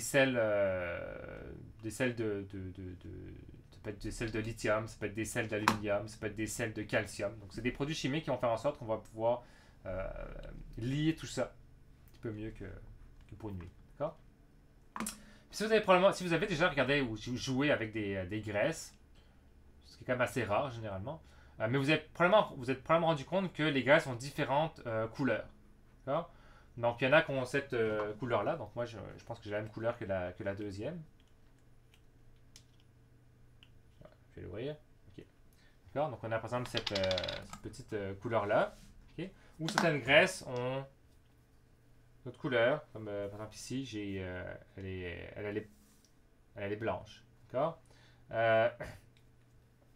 Généralement, ça permet de différencier la consistance de notre graisse. D'accord? Fait que si on regardait, celle-là, on voit qu'elle a une consistance un petit peu plus pâteuse que ma graisse blanche, qui va être un petit peu plus liquide. C'est une des propriétés les plus importantes dans une graisse. D'accord? Donc, une graisse, comparativement à une huile, va avoir une certaine viscosité de l'huile de base. D'accord? Donc, on prend une huile de base qui a une certaine viscosité, par exemple une ISO VG 100, et à partir de ça, on en fait une graisse en ajoutant un épaississant. Mais je peux prendre une graisse, une huile qui a un ISO VG 32 et fabriquer une graisse à partir de ça. D'accord? Donc, pour une consistance donnée, je vais pouvoir avoir plusieurs huiles avec différentes viscosités. D'accord? Donc, la consistance est vraiment une propriété qui est différente de la viscosité de l'huile de base. D'accord? Et pour une certaine consistance, je peux avoir plusieurs iso-VG à l'intérieur de cette consistance-là. D'accord? Ça fait pas mal plus de possibilités. La NLG, donc National Lubricating Grease Institute, a mis en place encore une fois une classification. Donc avec des chiffres ici, plus le chiffre est élevé, plus la consistance va être pâteuse. D'accord? Donc je vous ai mis ici quelques exemples de consistance pour se rendre compte parce que vous n'êtes pas capable de toucher. D'accord? Donc si on prend une triple zéro ici, ça va être la consistance du ketchup. Donc quelque chose d'assez liquide, c'est même quasiment coulé. D'accord? Si on prend par exemple une 0, ça va avoir la consistance d'une moutarde. Donc un petit peu plus liquide, mais vous ne pouvez pas prendre un pot de moutarde et le faire couler. Il va rester en place, comparativement à du ketchup. Pâte de tomate, beurre de peanut, etc. D'accord? Donc là, j'aurais plus une consistance comme du beurre de peanut. D'accord? Donc probablement que ça, c'est une graisse pour engrenage. Généralement, c'est dans le 1, entre les 1 et 2. Donc c'est probablement comme du beurre de peanut. D'accord? Du quoi, excuse? C'est de la graisse? Non, ce que t'as dit après. C'est comme probablement une 2, ça. Une indice 2, Non, celle-là. mais le truc de peanut. Ah, c'est comme du beurre de peanut. Ok, c'est bon. Ça doit être, c'est à peu près la même consistance que du beurre de peanut, ça. Ok, je savais pas si j'avais suivi. C'est bon. Mais pas du beurre de peanut, le fond du paquet. Pas le fond du pot tout dur où il reste juste la poudre de peanut concentrée, là. Le dessus quand il est neuf, là. Ah, ok, quand tu viens de péter le bout d'alu, là. Ouais, puis pas du bio. Pas du bio, du craft dinner. Puis pas du croquant. Non, pas du croquant. Ça On veut pas de morceaux on veut C'est pas ça, de morceaux dans les graisses, là. C'est pas bon pour les dents. Fait que c'est sûr que des fois c'est difficile à se rendre compte. Là. C'est sûr que de la crème glacée, ben, ça dépend quelle crème glacée, mais généralement c'est quand même assez quelque chose d'assez dur. D'accord? La majorité des graisses que vous allez retrouver sur le marché pour la plupart des applications vont être comprises entre 1 et puis 3. D'accord? Donc, ce qu'on va mettre la plupart du temps les gears dans vos câbles de transmission, ce genre d'achat, les vis de transmission. Ça va généralement être entre 1 et puis 3. D'accord? Puis une autre propriété qui peut être importante, c'est le point de goutte. D'accord? Donc, c'est la température à partir de laquelle la graisse va venir s'écouler. Donc, si j'augmente la température, un petit peu comme du beurre de peanut, il va devenir un petit peu plus liquide. D'accord? Ou de la crème glacée, si j'augmente la température, ça devient liquide. D'accord? Donc, on veut qu'une graisse garde sa consistance tout au long de l'application. Okay? Est-ce que vous avez déjà parlé de comment vous dites beurre de peanut? Beurre de peanut. Ah, ok, si la réponse est non, maintenant vous allez être Non. aware, là. Pourquoi? Ok. Comment dit-on du beurre de peanut? Moi, je dis beurre de peanut, là. Mais je sais pas, vous, ça sonne pas la même chose. C'est proche, mais. Non, ça sonne pas. C'est C'est mon accent français, ça. Ah, mais Ouais. moi, je voulais savoir, comment tu dis septembre? Septembre? Merci. Septembre? Ok. Ben, Je pense que c'est les Belges. Les Belges, ils disent septembre. Ils disent pas le. Ah non, je suis pas belge. Moi. Non, je sais, mais. J'aurais pu Insulte penser. le pas. Non. Non. Oh, ok. On est sur la fin. Est-ce qu'on prend une petite pause? Prends une petite pause? Moi, je suis le groupe. 10 minutes? Moi, je vais prendre du café. J'ai plus de café. Je vous laisse graisser tout ça. Essayez de trouver du beurre de peanut. C'est bon. Ok. J'espère que vous retrouverez à la rentrée en septembre. C'est qu'on est désagréable comme Je ça. sais. Ouais, c'est horrible. Je sais. C'est horrible. J'ai hâte, en fait. Il me reste quelques heures, là, puis c'est fini avec vous. Là. Non. T'inquiète, je vais venir hanter vos rêves, monsieur. Trouver une méthode. Drôle. Pas l'air certain, là. Non. Ah, mais je suis sûr que c'est mieux de faire un monologue, là. Pour? Ben, donner un cours en monologue. Ah, je sais pas. Non. C'est pas drôle. Bon, ben, 5-10 minutes, là, puis on finit ça. Il reste vraiment plus grand chose. Là. Okay. Je vous l'ai dit, c'était le cours le plus court de l'histoire. Le cours le plus court de l'histoire, monsieur, c'est pas de cours. Mais c'est pas grave. J'entends tout. Ah, il a annulé.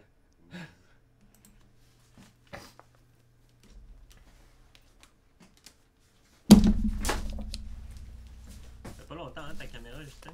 Non, c'est juste depuis hier. Avant que je parte, il me semble qu'il y a oubliez aussi, pas que j'enregistre. Hein. On s'était parlé. Avant que je parte, oubliez pas que j'enregistre. Ouais, je sais. Ok, Alondra est d'accord. toujours en train de regarder ce qu'on dit. Ouais, c'est en fait, j'enregistre Bonjour ça. Alondra. On va dire un petit bonjour spécial à Londra. Eh, full belle en plus. Ouh. Ah, je te fais rougir dans le futur. Ok.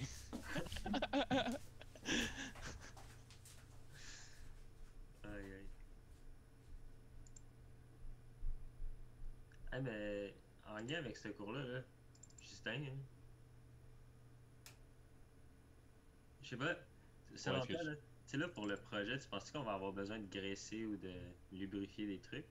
Le projet multi? Ouais. Si t'avais. Ben on n'aura pas besoin, mais on va peut-être gagner un petit peu d'efficacité. Pas beaucoup. Ouais, mais. C'est pas des grosses applications. Là. Je me souviens pas pourquoi on a créé des bearings. Là. C'était vraiment intense. Ouais, dans la roue. En tout, man, on a pas. À part la poulie d'inertie, il n'y a pas grand place qu'on a vraiment besoin de bearing. Là. Ça tourne pas assez vite. Là. Ouais. La poulie d'inertie. Ah, ouais, avec le disque, là? Ouais, je pense que c'est ça son nom. Ouais, Le truc qui fait zoom zoom zoom. Prou. ouais. Ah, il y en a plein hier qui faisaient des tests puis qui lançaient des disques. Ouais, tu es déjà rendu là. Fucking man, j'ai peur. Ouais. Puis, il y en a que leur véhicule est tout monté, ils ont la manette puis tout, fait qu'ils se promènent dans le corridor avec leur bolide. Il y en a qui ont même pas fini SolidWorks, genre. Ouais, ah ouais, sérieux, là, dans la classe de SolidWorks, là, le monde sont stressés. Ah, je l'ai fini hier. Ouf. Une Ouais, chance, ben, hein. on a commencé à assembler aussi hier, là, fait que... As-tu beaucoup de teams qui ont pété des tables ou qui ont assemblé leur truc d'acrylique? Ouais, j'en ai vu une que quand il forçait, il a pété... Ok, c'est bon. J'espère qu'on soit pas la seule parce que nous on a pété une shit, man. Ouais. Ben, il forçait pour, tu sais, la base du véhicule, il a forcé. Mhm. Puis ça a juste fait genre, clac, clac. Tout a Ouais, pété. mais c'est ça, mon équipe, des genre, oh, on va forcer, on va forcer. Puis là, j'étais genre, non, man, forcez pas, là, c'est de l'acrylique, c'est de l'acrylique, il y a genre pas de. Il y a pas de warning avant que ça pète, genre, j'étais genre, on va les limer, puis au pire des pires, ça va être lousse pour le temps du test. Puis quand on arrivera à la fin, on collera. Mais il dit, Hein? non, non, non. L'affaire Finalement, on a pété. qui est comme gossant, c'est que, mettons, Toi. dès que tu fais une craque, ou tu sais, mettons, quand tu sers, t'entends un truc qui craque, Mhm. ben c'est fait, ton véhicule il est super fragile après ça, genre. Ouais, je sais. J'ai pensé à toi hier. Ah ouais, J'étais tu penses? avec Sarah de mon équipe, là. Ouais? Puis Sarah, je sais pas pourquoi il y a quelqu'un qui vient la voir, puis il est genre, tu viens de quelle culture, quelle origine, toi, Sarah? Puis là, je suis genre à l'autre bout de la classe, je fais juste genre gueuler Ling Ling! Par rapport. Elle était mad. Pour les Ouais, autres qui savent pas, Sarah vient du Laos, mais elle a une face asiatique. Ben, Laos asiatique, c'est la même chose. ouais, Ouais. c'est en Asie. C'est comme l'Europe puis l'Asie, man. Ça devrait être l'Eurasie, mais ça l'est pas. Ouais. On m'entend, Gland?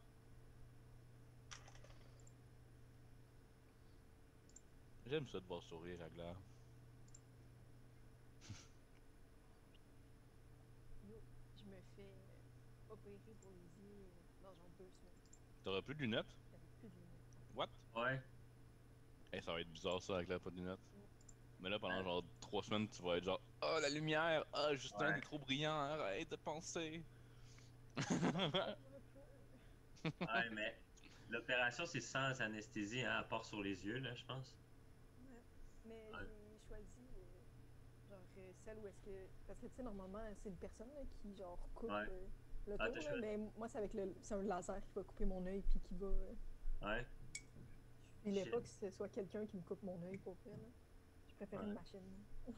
Ouais, mais je veux pas te faire peur, là, mais tu dois le savoir, mais mon beau-frère, lui, il l'a fait, puis il disait que lui, quand c'était la découpe au laser, puis tout, ça commence à sentir le brûler, genre. Ça doit. Ah Un ouais, petit peu, genre, là. je te préviens. En fait, je te préviens, là, mais ça sent genre le cochon qui brûle, genre, mais c'est ton œil que tu sens, genre. C'est bien nice.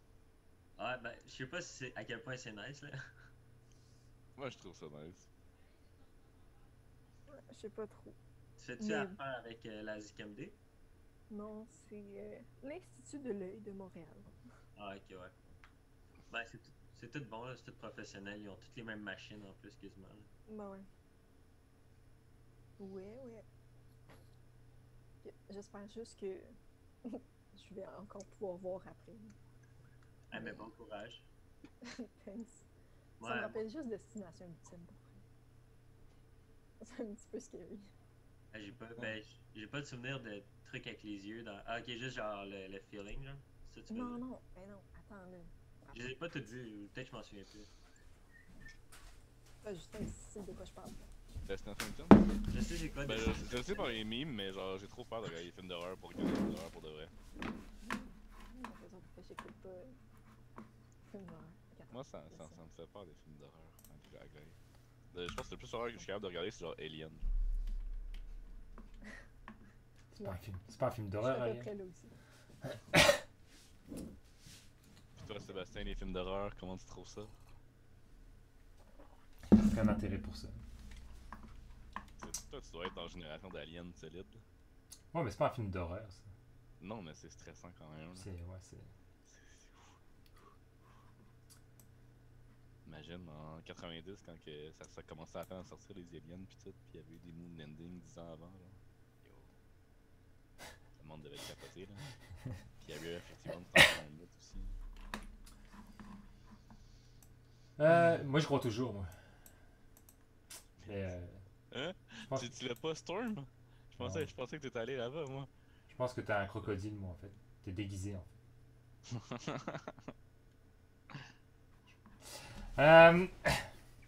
Good. On va finir ça.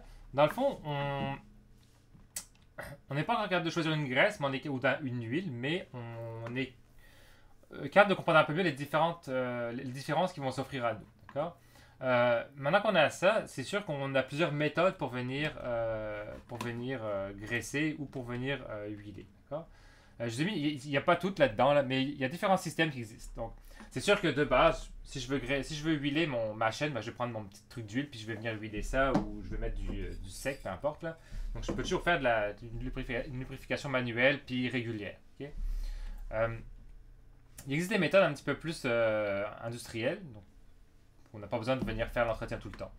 La méthode la plus simple, c'est un bain d'huile. C'est-à-dire qu'on va calculer à quelle hauteur, quel niveau d'huile j'ai besoin de mettre pour que mes éléments soient partiellement immergés dedans. D'accord? Donc si je mets mon huile, par exemple ici, ça va lubrifier fréquemment mes roulements, etc. D'accord? À partir de là, on peut créer ce qu'on appelle la lubrification par éclaboussure, donc le splash lubrication en anglais. On va se servir d'un élément, par exemple ici, les dents de mon engrenage, pour venir éclabousser les autres éléments. D'accord? Donc, dépendamment de la rotation qu'on va avoir, on va pouvoir, par exemple ici, si ça tourne dans le sens là, si ça tourne comme ça, okay, les dents de mes engrenages vont venir embarquer une certaine quantité d'huile pour venir lubrifier ici. D'accord? Le gros avantage de ça, comparé à baigner tout l'élément dans l'huile, ben, c'est qu'on aura moins de friction. D'accord? Si j'avais tout immergé dans l'huile, ben, ça aurait demandé plus d'efforts pour venir tourner mes engrenages les uns par rapport aux autres. D'accord? Donc en faisant ça, j'ai juste un mince film d'huile qui va se coller sur les dents puis qui va venir se transporter ici. D'accord? Je peux même faire, par exemple, les systèmes qu'on avait avant avec justement les vilebrequins ici, on avait une espèce de petite cuillère quelque part par là qui faisait en sorte que ben, ça venait plonger dans l'huile, puis avec une petite cuillère, ça venait éclabousser les autres éléments. D'accord? Donc on peut avoir ce système-là aussi par éclaboussure. Si jamais vous n'avez pas d'engrenage, vous pouvez vous servir d'une espèce de petite cuillère pour venir éclabousser les différents éléments. Donc c'est un système qui est relativement peu coûteux. On se sert un petit peu de la mécanique qui existe déjà pour venir lubrifier le reste. Okay? Évidemment, quand on a besoin de lubrifier plusieurs éléments en même temps, on peut venir générer un système d'huile sous pression. Donc par exemple ici, dans notre moteur, dans notre partie basse de notre moteur, on a souvent une pompe à huile. cette pompe à huile-là, elle vient prendre notre huile et elle vient la faire circuler dans notre vilebrequin. D'accord? Donc, dans le vilebrequin, on va avoir un système d'huile donc pour pouvoir venir mettre de l'huile sous pression dans nos coussinets. D'accord? Donc, on a nos paliers hydrodynamiques ici. D'accord? Et évidemment, pour que eux fonctionnent, il faut qu'il y ait une certaine pression d'huile entre mon vilebrequin et ma bielle. D'accord? Certains éléments, en fait, la plupart maintenant, ont aussi le système d'huile qui vient rentrer, qui vient passer par le vilebrequin. Donc, on va avoir de l'huile qui va aller dans le vilebrequin ici pour venir alimenter les pistons. D'accord? Donc, ça va ressortir sur l'axe des pistons. Donc, je ne sais pas si vous aviez démonté le moteur l'année dernière, vous avez peut-être vu les chemins ici. Mais si vous sortez l'arbre si vous avez votre piston ici, il est creux, puis là, vous aviez l'arbre au milieu, ben, l'huile va passer par là pour le lubrifier. Puis ensuite de ça, ça va venir sortir sur les côtés pour venir lubrifier ici. D'accord? Et ça va venir couler le long de notre cylindre et ça va retomber en bas dans notre bac pour être pompé, etc. Donc c'est un système assez complexe là-dedans. Donc dans le vilebrequin, on a des canaux d'huile, dans la bielle, on a des canaux d'huile, dans notre piston, on a des canaux d'huile qui viennent former un circuit fermé. Puis là, on peut faire ça dans tous les systèmes mécaniques. D'accord? Mais ça nécessite évidemment une pompe à huile. Puis ça nécessite des canaux pour alimenter tout ça.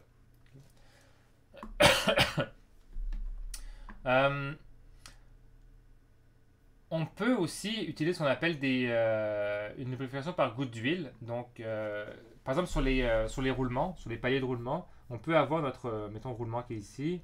On a des split blocks. Là. Donc, une espèce de bloc comme ça qui va maintenir notre roulement. Okay? Puis là, on va avoir un petit endroit pour venir mettre notre lubrification. Okay? Puis ce qu'on va faire, c'est qu'on va mettre comme un compte-gouttes. D'accord? Donc, comme si vous avez des plantes à l'extérieur, vous pouvez mettre des petits gouttes à gouttes là, qui met une goutte d'eau fréquemment, mais tout le temps, d'accord, pour venir arroser nos plantes. Ben là, c'est la même chose. D'accord? Donc, on a à chaque fois une goutte d'huile qui va venir tomber, puis qui va venir lubrifier notre système. D'accord? Donc, on a comme de l'huile en continu, des faibles quantités, mais en continu. D'accord? Donc, on a notre réservoir qui est ici. D'accord? Puis, on a un système qui permet de distribuer une goutte de temps en temps. D'accord? Et si on a vraiment, vraiment besoin d'avoir un système très, très efficace de lubrification, c'est notamment le cas quand on a des systèmes de transmission par chaîne, etc., on peut avoir un système central par brouillard d'huile. Donc, on a une espèce de petit brumisateur, comme si vous aviez ça dans votre chambre pour humidifier votre pièce. Sauf que là, ben, on a une machine qui fabrique de la vapeur d'huile sous forme de fines gouttelettes. Donc, on vaporise ça et on vient disperser tout ça dans notre système. D'accord? Donc, on peut venir ici par petit brouillard, par petit jet ici, lubrifier une chaîne, lubrifier nos roulements. On peut les mettre aussi directement dans nos paliers, etc. D'accord? Donc, on peut avoir ce système-là dans pas mal de systèmes. D'accord? Donc, il y a beaucoup de roulements qui sont lubrifiés comme ça par oil mist. Là. En anglais, on aurait un oil mist. Là. Puis, on peut lubrifier pas mal de roulements comme ça. Donc, évidemment, après, l'huile est récupérée. Donc, on a aussi... En fait, l'avantage de ça, c'est que si vous avez un système qui est fermé, qui est dans une enceinte, on a toujours un petit niveau d'huile en bas ici qui fait la même chose que une lubrification par bain d'huile. Ensuite, on est capable de la récupérer, puis de la faire recirculer, puis de la renvoyer dans les systèmes. C'est sûr que c'est un système de lubrification qui est complexe, qui nécessite quand même pas mal d'investissement, puis d'entretien, parce qu'il faut évidemment vérifier que tout fonctionne assez fréquemment. Évidemment, on veut pouvoir faire la même chose avec des graisses. Alors, c'est sûr que d'une manière générale, on peut venir graisser manuellement un roulement. D'accord? Donc, par garnissage. Si vous avez déjà vu ça, c'est quand même assez dégueulasse. Souvent, on ne conseille pas de le faire à main nue, là, mais de mettre plutôt des gants parce qu'il y a pas mal d'additifs et de produits chimiques dans les graisses. Fait que, si vous faites ça une fois, c'est pas si pire. Si vous le faites à tous les jours parce que vous êtes mécanicien, c'est quand même mieux de mettre des gants. Ça peut être toxique. Donc, ce qu'on vient faire, c'est mettre une certaine quantité de graisse dans les interstices de notre roulement. quand vous le faites à la main, c'est bien important de peser la quantité de graisse que vous allez mettre. Quand vous pouvez pas, ben, on peut le faire, mais c'est pas conseillé. Ok. Ce qu'on veut faire, c'est venir mettre une certaine quantité qui correspond à une certaine fraction de l'espace vide entre les roulements ici, entre les éléments roulants. Donc, souvent dans les datasheets, on vous donne la quantité d'espace, la quantité de vide qu'on va avoir en termes de volume, et on est capable à partir de là de calculer la quantité de graisse qu'on doit mettre dans nos roulements. Donc, on vient prendre notre roulement, puis on vient mettre de la graisse, on vient bien frotter dessus pour en mettre partout. Et on ne veut pas en mettre trop, parce que sinon, ben, ça va augmenter la friction. Donc, on va pas avoir on va pas avoir une bonne efficacité. Puis si on n'en met pas assez, ben, évidemment, on ne va pas assez lubrifier. Une manière de faire un petit peu plus ingénieur, si on peut dire, c'est de mettre des graisseurs. Donc ici, on a des petits nipples, donc des petits pions ou des petites entrées sur lesquelles on va venir connecter un pistolet à graisse, un grease gun. Donc on a cette petite sortie-là, ici, qu'on va venir connecter sur nos nipples, ici. Ça va venir on vient juste le mettre dessus, comme une pompe à air, d'accord? Et on vient remplir de graisse, d'accord? Donc évidemment, dépendamment du nombre de push que vous allez faire, vous allez rajouter une certaine quantité, et ça, évidemment, ça se calcule à l'avance. Donc, les guides linéaires que vous allez avoir peuvent être montés avec des graisseurs ici. Donc, ça facilite beaucoup, beaucoup le graissage des éléments roulants. On peut les avoir évidemment dans les vis comme ça, dans les bolt screws. Donc, vous avez des petits graisseurs pareils. Là, vous vous connectez, vous remettez de la graisse, etc. Et vous pouvez ajouter vos graisseurs dans à peu près n'importe quoi. Donc, si vous avez un petit gearbox, puis vous savez qu'il travaille vraiment, vraiment souvent, puis vous êtes obligé de faire de l'entretien, ben, vous mettez un graisseur, ça vous évite d'ouvrir la machine à chaque fois, de remettre une quantité de graisse, puis de refermer. Ça, c'est beaucoup, beaucoup plus rapide. D'ailleurs, si vous regardez, ben, vous n'avez peut-être pas la chance de faire ça, mais si vous revenez à l'école, si vous êtes encore à l'école, vous regarderez les Smithy. Initialement, il y a une transmission à l'intérieur. Okay? Puis ce qu'a fait Rachid, c'est qu'à la base, c'est lui qui s'occupait de l'entretien. Puis à chaque fois, il est obligé de démonter la plaque, de graisser, etc. Donc, au lieu d'avoir à faire ça sur les 13 machines à chaque année, ben, il s'est mis des graisseurs, puis c'est beaucoup plus rapide. Donc, au lieu de perdre 20 minutes à graisser une seule machine, il met 20 minutes à graisser toutes les machines avec le graisseur. Puis ça lui a pris peut-être 1 heure ou 2 heures à installer ces graisseurs-là. Donc, un gain de temps quand même assez intéressant. Donc, ça reste quand même du graissage manuel. D'accord? On est obligé de le faire de temps en temps. D'une manière générale, quand on vient changer la graisse, ce qu'on peut faire, c'est venir régénérer notre graisse. Okay? Donc, comme on l'a dit, une graisse, c'est rien d'autre qu'une huile qui contient des éléments. Puis évidemment, cette huile-là ou cette graisse-là, les additifs vont venir se consommer. D'accord? Donc, si on parle, par exemple, d'anti-émulsifiants, d'agents de pression extrême, ben, dès qu'on les utilise, ils peuvent se consommer. D'accord? Donc, ce qu'on veut faire, souvent, c'est on vient remettre de la graisse pour régénérer notre graisse. D'accord? Évidemment, dans l'absolu, ça serait quand même intéressant de venir nettoyer notre système puis de remettre de la graisse neuve. Okay? Mais on ne peut pas le faire non plus tout le temps. D'accord? Donc, ce qu'on peut faire souvent, c'est venir régénérer notre graisse en remettant de la nouvelle, une certaine quantité, pendant un certain temps, puis après, on rechangerait la graisse. Okay? Il existe des systèmes automatiques de graissage. Donc, on a des petits graisseurs automatiques qui sont rien d'autre en fait qu'un ressort avec un petit piston. Donc, évidemment, le ressort ici met une certaine pression sur la graisse dans notre système pour avoir toujours de la graisse. Donc, dès qu'on vient en perdre un petit peu ou dès qu'on en vient en consommer, on a toujours cette petite réservoir ici qui en rajoute au fur et à mesure. Puis quand c'est vide, on vient dévisser ça, on remplit ou on change la cartouche directement. Et pour les systèmes industriels un petit peu plus complexes, on peut avoir des systèmes de graissage centralisés, automatiques, un petit peu comme on avait ici pour l'huile, sauf que ça va contenir de la graisse. D'accord? Donc on a notre gros bidon ici de graisse qu'on est capable de diriger. On a des injecteurs qui vont venir injecter dans chacun des éléments la quantité de graisse nécessaire. Évidemment, ça a un coût quand même assez élevé d'installation. Par contre, après, bien sûr que c'est un petit peu plus rapide, puis ça coûte moins cher en personnel.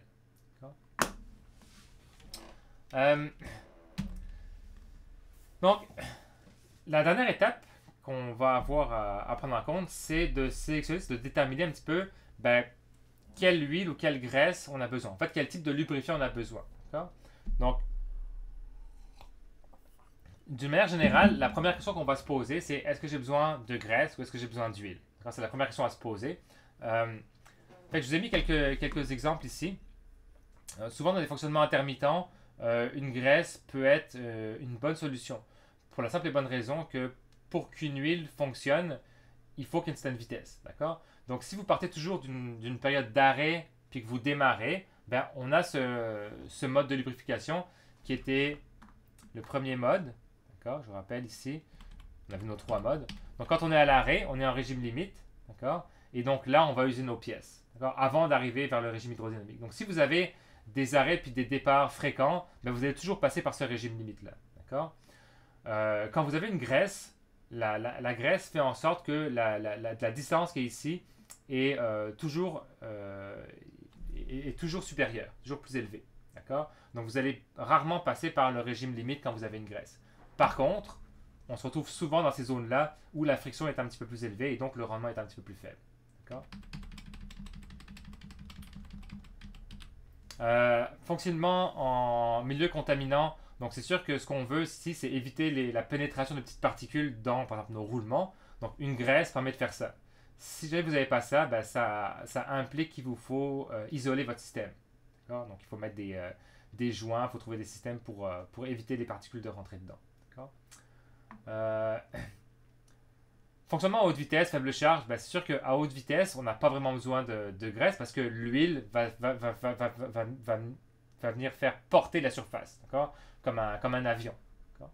Donc quand on travaille à haute vitesse, l'huile devrait suffire pour lever les surfaces puis éviter la friction. D'accord? Donc on travaille généralement dans ce cas-là avec des huiles. En plus de ça, travailler à haute vitesse avec des graisses, étant donné leur viscosité relativement élevée, ça peut faire en sorte que ça s'échauffe et dans ce cas-là, ça peut venir faire liquéfier notre graisse. D'accord? Donc, à l'opposé, fonctionnement à faible vitesse avec des charges relativement élevées, on va préférer la graisse. D'accord? La graisse, elle supporte très très bien les charges, elle a une viscosité relativement élevée. Donc, elle, peu importe la charge qu'on va lui mettre, elle va pas pouvoir, elle va empêcher les deux surfaces de venir en contact. Si on veut un système qui permet de dissiper la chaleur, ben, c'est sûr que l'huile va permettre de faire ça parce qu'on va transporter la chaleur avec notre circuit d'huile. Ce qu'on ne pourra pas faire avec une graisse. D'accord? Fonctionnement en régime hydrodynamique, ben, dépendamment en fait, de la viscosité de notre graisse, on va pouvoir obtenir l'un ou l'autre des deux. D'accord? La plupart du temps, on est capable, si on choisit bien notre graisse, on est capable de travailler en milieu hydrodynamique. Évidemment, ça va dépendre de la viscosité de base, de l'huile de base qu'on choisit pour notre graisse. Fonctionnement en régime limite ou mixte, ben, dépendamment encore une fois de la viscosité de notre graisse, on va légèrement chercher. Mais c'est assez rare qu'on veuille travailler là-dedans. D'accord? Fonctionnement sans fuite, ben, c'est sûr qu'une graisse empêche les fuites par définition, c'est un gel, donc il va pas fuir. Par contre, si on veut travailler au rendement, bien sûr qu'une huile, elle, permet de travailler avec des rendements plus élevés, beaucoup plus élevés. Peu d'entretien, bien sûr le graissage permet d'avoir un système qui est isolé. Dans l'absolu, on peut très bien avoir un système qui est fermé, isolé, qu'on n'entretient pas du tout. C'est-à-dire qu'on met une quantité de graisse initiale, puis c'est ce qui va durer à vie. Donc on peut obtenir des systèmes qui sont sans entretien avec de la graisse. Ce qu'on ne pourrait pas avoir avec de l'huile parce que l'huile va s'user. Usure des pièces importantes, ben oui, c'est sûr que l'huile va s'user, puis évidemment, ben, la pièce va s'user aussi. Puis, on ne peut pas travailler avec des systèmes ouverts avec de l'huile, parce qu'évidemment, ben, l'huile est liquide, puis va s'échapper de notre système. Donc, dépendamment un petit peu des applications que vous allez avoir, il va falloir peser le pour et le contre, et à partir de là, vous allez pouvoir décider initialement si vous avez besoin d'une huile ou si vous avez besoin d'une graisse. D'accord? Donc ici, je vous ai mis les paramètres les plus importants. Donc le coût, la maintenance, donc le taux de maintenance que vous voulez effectuer. Si votre système est accessible, c'est sûr que si vous avez un système d'engrenage qui est pris derrière différentes affaires, puis que ça prend de démonter plein de choses pour pouvoir arriver à votre système, ben dans ce cas-là, vous allez préférer une graisse. Parce que ça a moins d'entretien. Okay? Ou alors, vous mettez un système de lubrification où c'est accessible par l'extérieur. par un jet ou par de l'huile sous pression, par exemple. Mais ça augmente le coût. La vitesse, donc plus la vitesse est élevée, plus on va choisir les huiles, puis la charge. Plus la charge est élevée, plus on va plutôt aller vers les graisses. Ou des huiles haute pression. Fait que, maintenant qu'on a une certaine idée de ce qu'on veut comme type de lubrifiant, huile ou graisse, il va falloir sélectionner la viscosité. Encore une fois, c'est le paramètre le plus important. Là, il n'y a pas vraiment de recette bien particulière. Tout ce que vous avez à faire, c'est d'aller chercher les données chez les fabricants. Okay? Donc, souvent dans les catalogues, vous avez juste à taper CTRL-F. Oui, ça sert aussi à ça, le CTRL-F. Pas seulement pour les réponses des examens, c'est aussi pour chercher des choses. Donc, si vous savez dans un catalogue, puis vous tapez lubrication, vous allez tomber sur la partie lubrification. Probablement sélection du lubrifiant, maintenance, etc. Donc, par exemple, ici, j'ai pris les données de la société SKF, donc qui fabrique principalement des roulements, des guides linéaires, etc., mais principalement des roulements. Et eux, ils nous donnent une méthode pour aller sélectionner la viscosité de notre huile. Donc la plupart des roulements, la première chose qu'on va faire, c'est sélectionner la viscosité de l'huile de base. Que ce soit une huile ou que ce soit une graisse, c'est important de choisir la bonne viscosité. Donc ce qu'on nous dit, c'est que en fonction de la taille de notre roulement, donc là on nous fait calculer un diamètre moyen. Donc le diamètre moyen, c'est 1/2 du diamètre de la bague intérieure plus le diamètre de la bague extérieure. Donc à partir de là, on est capable d'aller chercher une certaine vitesse de rotation. Donc on a notre vitesse de rotation de notre roulement. Donc par exemple, si j'ai 500 RPM pour un diamètre moyen de, c'est combien, c'est environ 300, 400 là, ça me donne une viscosité initiale de 10 centistokes. D'accord? Le problème de ça, c'est que 10 centistokes, c'est ce que j'ai besoin. D'accord? Mais moi, d'accord, je peux travailler à des températures différentes. D'accord? Donc, par exemple, si je travaille à une température de 70 degrés, ben, ma viscosité va changer. D'accord? Donc, quelle huile il faut que je choisisse pour avoir une viscosité de 10 centistokes? Ben, par exemple, ici, si je travaille à 70, pour une viscosité initiale de 10 centistokes, je vais aller chercher une huile avec un ISO VG d'environ 32. D'accord? Okay. Si j'avais travaillé encore à plus haute température, par exemple ici, une 46, une 68 ou une 100. D'accord? Donc si je travaille à haute température, il faut que j'augmente ma viscosité pour qu'elle diminue parce que la température augmente. D'accord? Donc, moi, ce que je veux avoir, c'est travailler à 10 centistokes. Et dépendamment de la température, je vais aller choisir une huile qui me permet d'obtenir ça. D'accord? À partir de là, moi, ce que je veux avoir, c'est une condition de lubrification qui est toujours supérieure à 4. D'accord? Donc, c'est ce que donnent en fait les fabricants. En dessous de ça, on a une diminution rapide de la durée de vie. D'accord? Donc, on veut un facteur kappa ici qui soit supérieur à 4. Donc, on cherche une viscosité nominale, une viscosité cinématique réelle pour obtenir un kappa ici de 4. D'accord? Donc ici, ça nous donne notre viscosité nominale, 10, et moi, je choisis ma viscosité ici pour ma viscosité réelle, donc sur la température, pour obtenir un kappa de 4. À partir de là, j'ai ma viscosité de mon huile, je peux la déterminer, puis choisir ça soit sous la forme de graisse, soit sous la forme d'huile. La GMA, donc pour les engrenages, elle nous donne une méthode de sélection. Donc je ne m'attends pas à ce que vous reteniez tout seul. C'est juste pour vous montrer les différents cas qu'on peut avoir. Mais si vous avez des engrenages, donc un système de transmission, on peut aller chercher la viscosité d'une huile en fonction de la vitesse de nos engrenages. D'accord? Donc ce n'est pas la vitesse de rotation ce qu'on nous donne. On nous donne ici le pitch line velocity. Donc en fait, c'est une sorte de vitesse tangentielle entre les deux engrenages. D'accord? Donc, ce qu'on veut faire, c'est déterminer la vitesse de ligne ici pour tous les engrenages de notre système et on va prendre la vitesse la plus critique. D'accord? Et à partir de là, on va choisir notre viscosité. D'accord? Donc, je calcule mon pitch time velocity ici et en fonction de ça et de la température, je vais pouvoir aller chercher une certaine viscosité. D'accord? Donc, ici, c'est en ISO VG. Donc, imaginons que j'ai un pitch time velocity de 10 mètres par seconde carré. et puis une température de, je sais pas moi, 70 degrés Celsius, ben, je vais aller chercher une ISO VG220. D'accord? Puis une ISO VG220, si jamais on l'a pas. D'accord? Donc ISO VG220, on est ici. Donc une 220 correspond à une AGMA grade 5 par exemple. D'accord? Ou une SAE grade 50 pour les moteurs. Plus pour les boîtes de transmission, ce serait plus une 90 pour les boîtes de transmission. D'accord?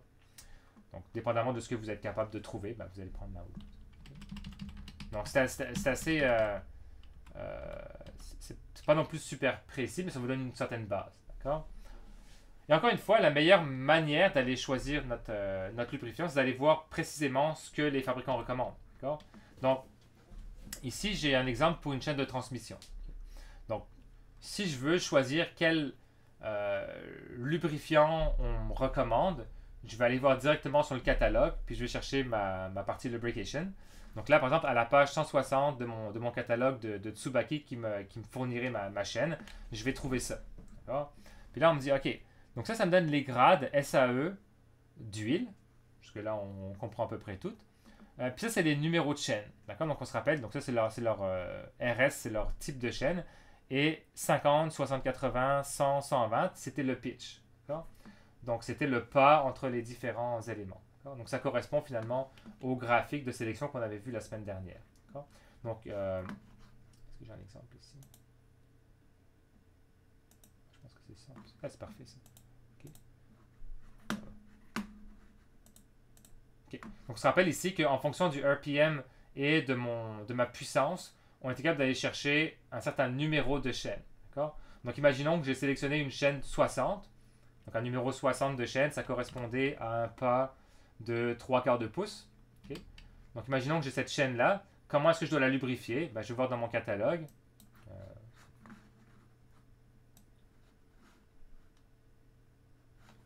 Okay. Donc, par exemple, pour une 60 ici, à une certaine température donnée, je vais choisir une certaine huile. D'accord? Par exemple, une SAE 50 si je suis entre 50 et 60 degrés. Okay. Puis eux, ils nous donnent même des fabricants. D'accord? Donc, dépendamment du choix de votre pollueur mondial préféré, vous allez soit chez ExxonMobil, soit chez General Sekiu, etc. Celui que vous préférez. Là. Ils sont tous pareils. Puis, ils vont vous donner les références pour ça. Donc, avec le nom commercial qu'eux utilisent. Okay. Ensuite de ça, il va falloir pour la majorité du temps, choisir un... Donc là, on a à peu près l'huile, la viscosité d'huile qu'on veut avoir. Okay? Puis c'est sûr que les additifs vont clairement dépendre de l'application. Okay?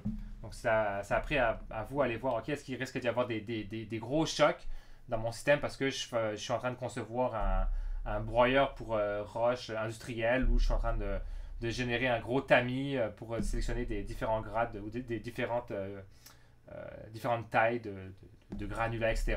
Donc ça demande beaucoup de choc, donc ça me prendrait un additif comme pression extrême, etc. Je travaille en milieu hautement oxydant, donc ça me prendrait un antioxydant, etc. Okay? Et la dernière étape, c'est de choisir un système de lubrification. Donc on a vu qu'il y en avait, on en avait différents types ici, d'accord, dépendamment si on a de la graisse ou de l'huile. Et encore une fois, les fabricants ont tout prévu et vous allez pouvoir, ils vont vous indiquer quelle méthode de lubrification vous pouvez choisir. Donc encore une fois, chez Tsubaki, pour la chaîne, on nous donne ici ces petits tableaux-là. Donc, pour un type de chaîne bien donné, donc par exemple ici une RS200, donc avec un pas 200, c'est-tu 2 pouces? Ce serait logique. En même temps, des fois, il n'y a rien de logique. Ma souris. Ok, par exemple, une 200, ok, 2 pouces et demi, un pas de 2 pouces et demi. Donc, pour ce type de chaîne-là, dépendamment de la vitesse ici maximum de mon plus petit pignon et dépendamment du nombre de dents sur mon pignon, on va pouvoir aller chercher le type de lubrification. D'accord? Donc, on a ces différentes zones A, B et puis C qui sont ici. D'accord? Donc, si je transfère une certaine puissance en kilowatts, pour un certain nombre de dents, pour une certaine vitesse, je vais aller choisir ce type, par exemple B. Okay? Puis ça correspond à quoi? B, on nous le dit dans un autre tableau. Le type B ici, ce serait soit une lubrification par bain d'huile, d'accord? avec notre chaîne placée dans différentes orientations. D'accord? Et on va même nous donner ici le niveau d'huile jusqu'où il faut que j'aille remplir mon système. D'accord? Évidemment, plus on augmente la puissance, plus le type de lubrification, plus le système de lubrification doit être évolué. D'accord? Donc, dans l'absolu ici, notre C, ce serait une lubrification par pression d'huile. Donc, on a des petits jets, des petits vaporisateurs qui vont aller projeter de l'huile au niveau des pignons ici. D'accord? Et encore une fois, on peut nous donner différents éléments comme la quantité d'huile qu'il faut mettre, la pression, le débit d'huile, etc., etc. D'accord?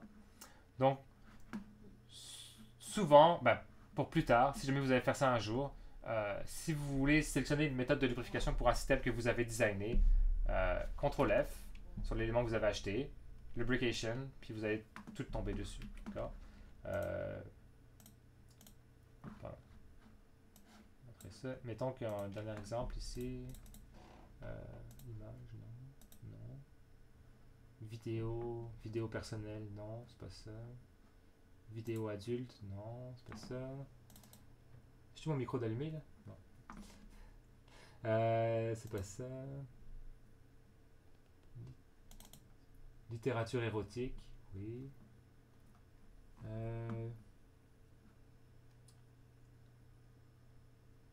Non, t'es où? Ah, pas ça. Qu'est-ce que t'as dit, Sébastien? Rien, je sais pas. Qui a parlé? Ah, ok. C'est pas moi qui parle. T'es un petit fou. Pas d'allure. Ah ouais, lui, il est un petit peu spécial parce que je pense qu'eux, ils ont mis... Ah. Qu'est-ce qui se passe? Ils ont mis lubricant, ok.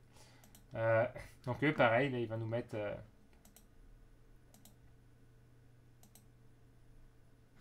Ok, fait que eux, par exemple, ici, si je veux lubrifier mes vis Acme, ils nous donnent directement les sortes d'huile ou de graisse qu'on va utiliser. Donc eux, ils nous recommandent de la graisse pour lubrifier les vis. Ils nous donnent ici la consistance, donc le numéro NLGI. D'accord? Donc ils nous conseillent un grade 2, donc la consistance 2. Ils nous donnent aussi les propriétés. Ils nous donnent les types d'agents épaississants qui sont utilisés pour leur graisse. D'accord? Donc c'est une manière de faire ça. Donc ça c'est pour les vis Acme. J'imagine qu'on a la même chose pour les ball screws.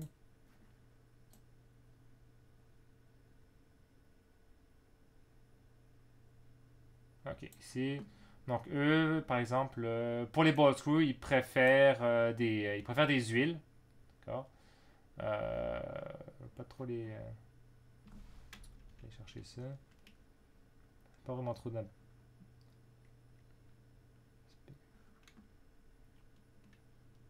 Ouais, pas vraiment d'informations plus que ça ici. On aurait les deux. Je pense qu'on aurait soit de l'huile liquide, soit du lubrifiant sec. Ouais, donc ils préconisent les deux. Puis j'ai pas d'informations plus que ça sur sur ce que c'est comme type d'huile ou viscosité, etc. Okay? Puis encore une fois, la plupart du temps, les commerciaux puis les ingénieurs techniques là-dedans sont là pour répondre à vos questions. Donc c'est sûr que si vous fabriquez une affaire pour vous, c'est pas tant intéressant, mais si vous êtes dans une compagnie puis que il y a un choix important à faire sur la lubrification, ben, c'est sûr qu'eux, ils vont venir vous aider puis vous guider sur la sélection. D'accord? Donc,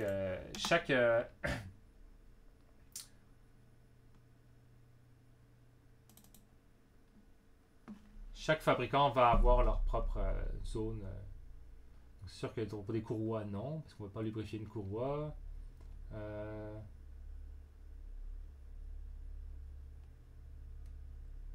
Je l'ai plus, lui.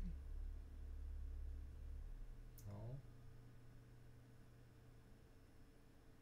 Rien.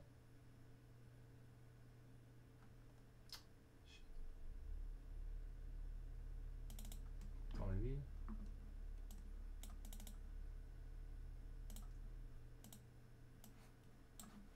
Est-ce que ça fonctionne ça? Ah ouais. Ok. On va essayer ça.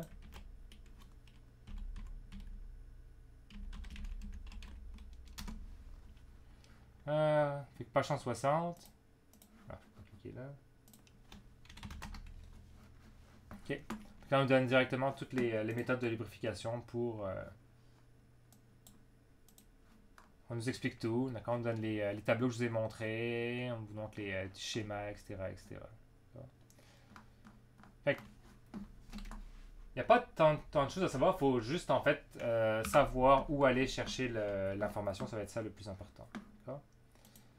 Puis la plupart du temps, les fabricants sont généralement mis d'accord sur des formats, etc. Donc, ce que vous avez comme information chez un fabricant, par exemple de roulement, vous allez le retrouver dans tous les autres. D'accord? Donc, ce genre de graphique-là, de tableau que vous retrouvez ici, ça c'est Tsubaki. Si vous regardez chez Timken, qui est un fabricant américain, vous allez avoir exactement le même format de tableau pour retrouver les mêmes informations. D'accord? Les valeurs, les données vont être un petit peu différentes parce qu'ils n'ont pas les mêmes propriétés, ils ont certaines spécifications techniques qui leur sont propres. Donc, par exemple, réussir à augmenter la résistance à l'usure, donc pour limiter un petit peu les modes de lubrification, ou d'avoir des modes de lubrification un peu différents, mais dans l'ensemble, ça reste la même lecture, puis ça reste la même façon pour aller chercher des informations. Est-ce que ça va?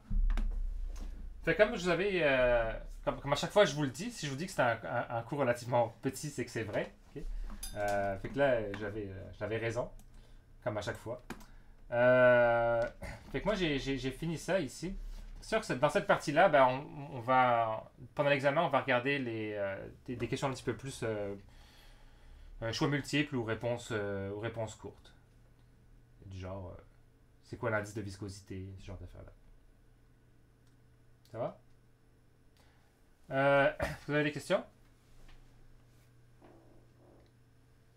Non? Est-ce que vous avez des questions sur les exercices? Moi, j'ai une question. Ouais. Demain, il y a un cours le matin, mais est-ce qu'on doit venir à l'école ou c'est sur Zoom? On le fait sur Zoom. Mais vous pouvez venir à l'école si vous voulez. Ouais. Mais c'est ça. Non, on va le faire sur Zoom. C'est moi qui vais le faire. On va regarder quelques exercices que je vous ai mis en ligne la semaine dernière. Puis on va le faire. On va les faire ensemble. Fait que dans le fond, c'est un cours où C'est pas un vous allez cours, présenter vraiment. des exercices. Ben, une séance d'exercices. Ouais, exactement. On va pouvoir poser des questions si on a des questions. Ouais. Non, j'ai pas envie. C'est bon. Ça dépend qui. Ok. Mais fait que ok, on va mélanger les deux groupes. Fait que si vous connaissez des gens là qui savent pas trop, qui suivent pas trop les cours, mais qui sont dans le groupe 2, ben, ils peuvent venir aussi jeudi puis vendredi. Puis entre jeudi puis vendredi, on risque de pas faire la même chose non plus. Fait que ça va être comme deux séances différentes. Question? Une Ouais. dernière affaire, dans Moodle, il y a un travail qui s'appelle Devoir 5. Pas dans mon Moodle. Attends. Est-ce que ça se peut ou peut-être que je me trompe de cours, je sais pas. Je pense que vous êtes plusieurs à vous tromper de cours. Parce que en fait, mon gros défaut, c'est que je ressemble beaucoup à Denis. Puis les gens me confondent souvent avec Denis. Ouais. Ouais, je sais, ça m'arrive souvent. C'est sûr que tu niaises. Puis, Ok, oui. moi, Denis, puis Brad Pitt, on nous mélange souvent, en fait. Ouais, Euh, naïf. Ça veut dire que t'écoutes pas, en fait. Oh, busted. Qu'est-ce que j'ai, Moodle? Tu mis ça? Petite question, c'est à quelle heure demain, dans le fond, le matin? On commencerait à 9h. Faut que j'emmène mon fils à la garderie le matin. Mais théoriquement, je devrais être là. Je devrais être arrivé là à 9h. Okay? Si je suis pas là, c'est que je suis en retard de quelques minutes. Là. Ok, parfait. C'est le même lien Zoom que d'habitude. Ouais, exactement. Moi, je vois rien qui s'appelle Devoir 5. Fait que probablement que t'es dans un autre cours. Ouais. Étant donné qu'il n'y a même pas eu de devoir numéro 1 dans mon cours, je ne sais pas comment je peux arriver à ça.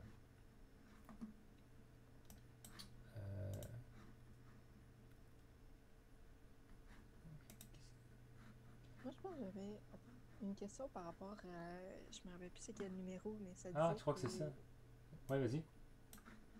Dans le 8, je pense que je le retrouve là. Ouais, c'est ça. Dans le 8, exercice 4, on dit que le Z d'entrée, il y a 16 dents, mais c'est comme une valeur claire. Je pense que j'ai changé. Ouais, vas-y. Ben, on a juste pas. Il n'y a pas cette valeur-là décrite dans les exercices, là, je me demandais. Ça me dit quelque chose, cette remarque-là, et je pense que j'avais changé ça dans l'énoncé. Je sais pas si c'est une donnée que j'avais dû oublier. Ok, attends, faut que je le rouvre. Oui. Ouais, moi, je l'avais fait remarquer, puis vous Ouais. avez changé dans le doc. Ça, je vous ai dit, essayez de travailler avec la version en ligne le plus possible, parce que j'avais demandé à Julien de regarder, mais je pense qu'il a juste dit, ah, ça m'a l'air correct, mais c'est parce qu'il y a quand même, je pense, je sais pas combien d'exercices, fait qu'il a pas voulu faire le solutionnaire. Fait qu'il y a des petits trucs que j'ai, des petites coquilles que j'ai oubliées, là. Mais ça a dû changer, je pense. À moins qu'il y ait eu un problème, puis je me sois trompé de version. Exercice. Mais ça se peut, là, moi, ça fait un bout que j'ai enregistré les documents. Ouais, ben c'est ça. Évitez de l'enregistrer et travailler plutôt sur la version en ligne, parce que je modifie des trucs de temps en temps. Là. C'était sur lequel, le 8? Ouais, ben 8, ouais.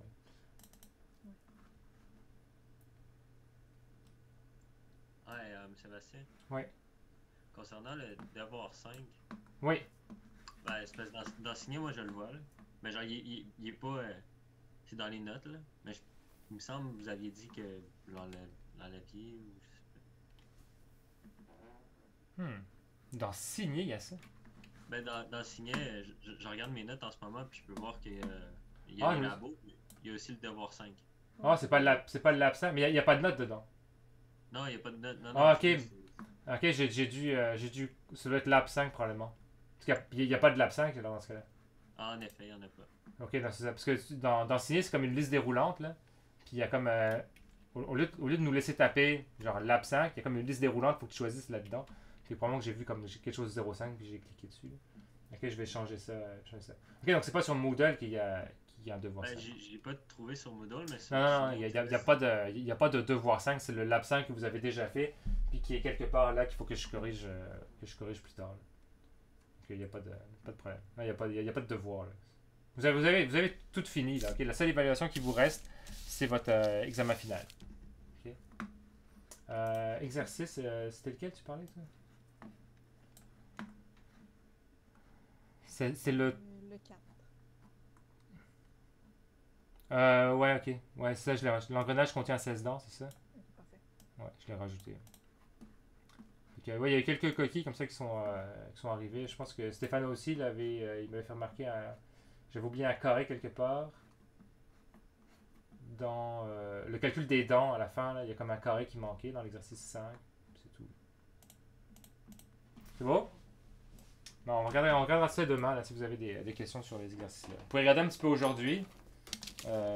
Puis on peut faire ça. C'est sûr que si vous arrivez là-bas et que vous avez déjà travaillé dessus, ben on va plus répondre aux questions puis essayer de les corriger bien ciblés. Sinon, ben moi j'en choisis quelques-uns puis on fait ça ensemble. Est-ce Bon. que vous allez en faire un peu de chaque document, dans le fond? Ouais. Ben là, je vais commencer on va commencer avec le troisième document, avec le 9, je pense. Parce que ceux qui étaient là lundi, on a déjà fait 1 et 2. Fait qu'on va commencer par le dernier, puis on va revenir après avec le premier puis deuxième. Puis on va tous les faire dans le fond. Peut-être que ça va être juste réparti sur jeudi et vendredi. Je sais pas trop encore si on aura le temps de tout faire.